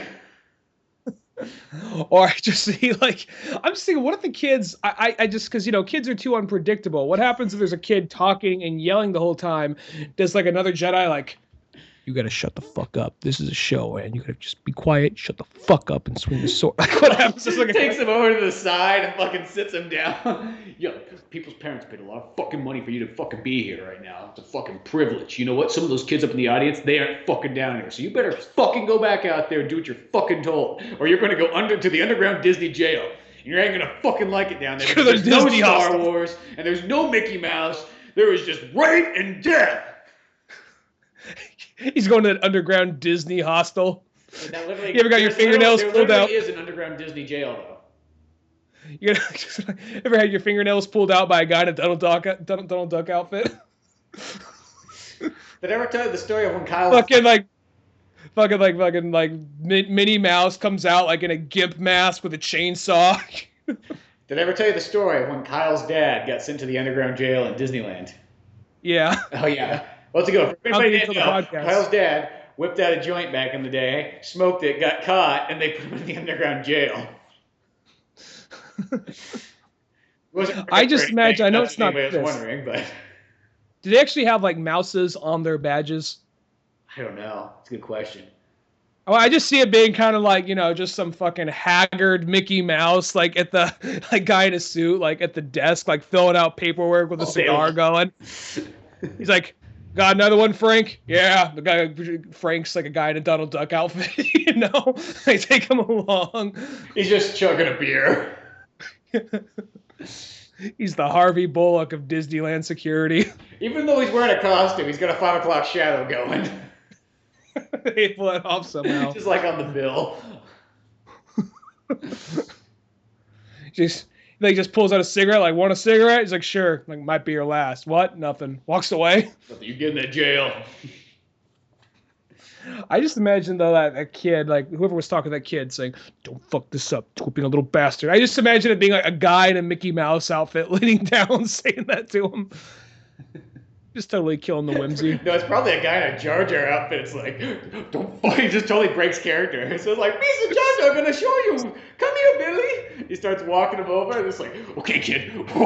You're fucking grabs the rest of the family. Starts shaking him. Takes a cigarette, smokes it, throws it down. So, you want to be part of the Jedi Academy, right? Yeah, well, then you better start fucking acting right then. Well, Jar Jar, I'm going to fucking kill you. Now get your ass back in there, boy. Just, we're Disney. We know where you live. Just like grabs him by the collar, then pushes him away. Just takes out a fucking tablet, just shows him a picture of Google Earth of this kid's house. Is this where you fucking live? Fucking say, is this where you live? Yeah, that's where I live. Goddamn right, it's where you live. When your parents bought the fucking tickets, we got their address. Call off the airstrike. You see like a fucking like Millennium Falcon like hovering above her over their house, flies away. There's just a mini Death Star flying above it. Flying right behind that, it's like one of the little like Tron vehicles. Then it comes back like, okay, Jar Jar's here for fun. Just walking back, like she's like, Jimmy's okay. He's like leans in, don't fuck up. Slaps him on the back kind of hard. Jimmy walks forward. Okay, that was fun. Walks away. Just Jimmy's all very obedient now. Just now then like Mace Windu looks at him like, now you want to learn about the Force, right? Right? Kid's like, yeah, goddamn right you do. He's like looks at him just like you're like, good. Music playing, just this moment between like the two of them staring at each other's the silence, all these other people there. Anyway, kids, pull out your lightsabers, One kid just whips out his dick. God damn it. Jar Jar comes back over. Me has to take care of this one. But Daddy always said that was my lightsaber. Jar Jar just stands there for a second, looks left, looks right, smokes another cigarette. You just get back in line. Just don't do that again. I'm not opening this can of worms. Fuck. Okay. Just fucking go. Okay, key thing for the script. never use the words "whip out lightsaber" anymore. Okay, we got we gotta come up with a different way to phrase that. What about pull out? No. We had that same problem when we had that Peter Pan ride back in the day when we said "whip out your sword." Yeah, things like that just don't always pan out the same way. Pun intended. But Star Wars trailer though, it looked pretty sweet though. No complaints there. Mm-hmm. Still looks. I'm just curious. I mean, there's not a whole lot to go off of, but it still looks good. I've watched it like 3 times. Yeah, I've seen that too. Mm-hmm. But yeah, I can't wait. We'll probably get more trailers before Christmas. It still is one of those. It just seems kind of weird though. Like I still have this. Like I know there's a Star Wars movie coming out, but it almost feels like it's not. Yeah, it's like I don't know how to like really explain that feeling, but it's just not there. It's just like it's coming, but it's like I literally feel like I'm gonna walk to the theater like the day it comes out, and just be like really blown away. Just be like, oh yeah, it is real. Kind of. It's not. I guess it was one of those things. Like I guess there's the idea that I mean, I'm not trying to like bring it down, but there's an idea that you have these couple of very sacred things. Star Wars is one of it. It's like, no, it's so good, don't fuck with it. And the one time they came out with prequels for it, like, okay, this is it, no more after these prequels. But now that it's kind of coming back out, it's like, really, this is happening? Because I guess I felt like there's more wiggle room. Like, well, this takes place beforehand. But now that actual sequels are coming out, because I remember when I was a kid, I'm not going to lie, I think everybody did. When I was a kid, like, man, I have an idea for what should be Return of the Jedi. It was jack shit. It was horrible. But when you're a kid, you know, you just wanted to see some Jedis fight. But now I think everybody kind of had a little bit of that idea. But now that it's actually happening, though, because, you know, people will talk about the expanded universe stuff in the books and all that. And as a kid, though, I'd be like, yeah, it's not a movie. Yeah, let me know. Once it's a movie, I'll fucking go see it. Then, you know, people say expanded universe actually is better than the original trilogy, which, you know, I'm sure in some cases maybe that's the case. I never read it. I think it all, like anything, everything's subjective, so you never know. But that being said, though, it's like somebody was really like, yeah, Chewbacca dies in this book. Like, Chewbacca never fucking dies. Don't you ever say that, you know? So if Chewbacca dies, he dies in old age because he was a grandfather or great-great-great-grandfather. Fuck it. That's how long he lives. He was a Wookiee warlord with many children and wives, you know? So yeah, it was a grand life he had. Yeah. He died on his deathbed happy, you know? Well, I thought, like, I don't know. These, like, those kind of stories, like, I remember because people that, like, would read the Star Wars books, they would kind of, like, tell you stuff, and you never knew if they were, like, true or not. Equivalent to people that watched, like, certain anime things, like, from Japan on the internet, and they'd start, like, making up shit about it. And Star Wars is another one. Like, I always wanted to say that they said something like, because they told me, like, everybody dies. Like, all the characters you know and love are all dead, pretty much. And, like, I remember somebody explaining, like, oh, yeah, honestly, they said Chewbacca and Han Solo both, like, the Millennium Falcon just got blown up, and that was kind of like it seemed like. I mean, there probably was more to it than that, but that's what I almost remember. It's just like, what? Well, I remember hearing, like, it from multiple people, and one of them wasn't, like, because I took Taekwondo lessons as a kid, and I was, like, 14, but I was at the adult classes, and I remember there's a lady in her early 20s who was always sit there reading Star Wars books, and I remember she looked really sad one day. She said, no, you know, just closed the book. Was getting back. No. She just looked kind of pissed off, like you just kind of closed the book, like, you know, just kind of like mutter, you know, kind of. She gets like, what's wrong? Throwing these really hard punches. Beat starts beating the shit out of me, like, why'd they kill him? Why? I don't know. I'm 14. Then I asked her, like, well, you seem kind of mad. What's up? And she's like, they killed Chewbacca in the book I'm reading. And they've, you know, I know that lady's not going to lie to me. So, she's going to go off and make she was an adult. She wouldn't lie. Just take a huge long tail and expand it and whatnot. Take you on a trip to Neverland. But, I mean, I could believe, like, you know, going back to, like, I want to say too many people said Chewbacca died in the Millennium Falcon. So I can, you know, I can believe that. Yeah. But other stuff, though, I don't know. I know that a lot of people are pissed off they're not using Luke's wife, Mira Jade, who's a very beloved character. So yeah, she was going to be in Star Wars Masters of Terra or whatever. Was that that's where I know her from. Star Wars Masters, was that a video game? Yeah, that's a fighting game for PlayStation. Oh, yeah, she was in that, wasn't she? Yeah. Jade, yeah. So they're not going to use her at all in 7, 8, or 9? I don't believe so. No, I mean, I think they're still having, you know, the Skywalker kids and the Solo kids or whatever. Or was he but kids with? They're not the same. They're not the same kids though. Well, he was. It's not like It's not like he Luke was has like. kids. Yeah. Does Luke have a wife? I'm guessing he had a kid. He's got 5 kids. I'm assuming he's got a wife. Why would Han Solo's just looking around like, well, why have we never fucking seen him or seen her? God damn it! Chewie, you ever seen her fucking wife? No. Well, that's what I thought. No, ever since the rebellion, things went downhill for Luke. He thought he'd be the most popular, coolest guy in the whole universe. But since they won the rebellion, he just kind of ruined his life. It was just a spiraling downhill, drug addiction, the death sticks or whatever, and drinking too hard and knocked up some chicks at some bars, and that's about it. Never came back.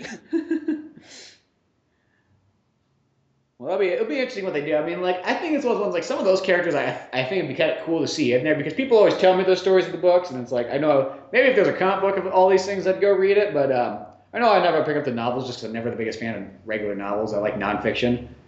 The one thing I accepted from the books, I'll say this: the one thing I accepted from the books is Boba Fett lived. That's something I did accept from the books. He crawled out of the Sarlacc pit half-eaten. I accepted that, Well, yeah, I think things like that are cool. You just choose. You choose what you want to accept. But it's one of those ones. It's it'd be neat just to see some of those things that I've heard my entire life about. The expanded universe is kind of thrown in the book. They probably will have stuff in there. I can't believe that they're just going to go out and. Well, I mean, they could just kind of just start writing whatever they feel like now and just go fuck those books. Well, I know that originally they did that. People were pissed off with the prequels because there's this whole mythology built around Boba Fett, and then as soon as Attack of the Clones came out, that debunked all that. And a lot of people were fucking pissed off about that. So, and I could kind of see that, but that one's a little bit different. It's kind of well, George Lucas didn't write the books, so it's and it's his thing. So if in my opinion, it's that's his story. So however he write, I mean that makes the expanded universe almost like fan fiction. That's almost kind of how it feels to me. If you're comparing it to what George Lucas is going to make himself. Mm-hmm. But I don't know. I'm not saying that there's not good work and good stories into there. It's just. I'm sure there is. I never read one, but I'm sure there is. Yeah, and actually, no, there's 40 of them out there that you could choose from. So. Well, there's more than that. There's hundreds of Star Wars books. Right. I did read one of them. I read a book that took place between Phantom and Attack of the Clones, and it wasn't good. But yeah. I want to say I picked up one once, and I have the Shells of the Empire one sitting in my house. I've always wanted to read that. It's I like the game so much, but. There's that one. That one snaps in there fine. I think that's totally fine. I guess it's when you start fucking with the sacred cow. No, this character you know and love fucking dies. That's where it's just kind of I best not know. Yeah, those kind of things. I think kind of just adding some stuff. For example, Shouts of the Empire. That's all fine and dandy, but I don't know. I can't wait for Star Wars Episode 7. We'll just find out when we get there. Yeah. But definitely looking forward to it. There is that whole rumor of it's about they find Luke's hand, they're trying to get back to him, which I'm wondering how that happened. Did his hand just fall off, bounced off a bird, and they have that whole kind of no, just flinging off things, bouncing around. Someone gets launched back into space and lands down, and some hey, look, we found this hand with a lightsaber connected to it. They say somehow they come across a hand with a lightsaber, and they're trying to find its owner, which is Luke. So that's just a rumor, though. Who knows? We'll find out. Yeah, huh? Maybe it's just a very small part of something, so who knows? One way to find out. Mm-hmm. Well, that's probably a good place to leave off at. Make sure to check out oldmanorange.com. Send us an email at oldmanorangepodcast@yahoo.com. And until then, I'm Spencer Scott Holmes. And I'm Ryan Dunigan. And we will see you some other time. Bye.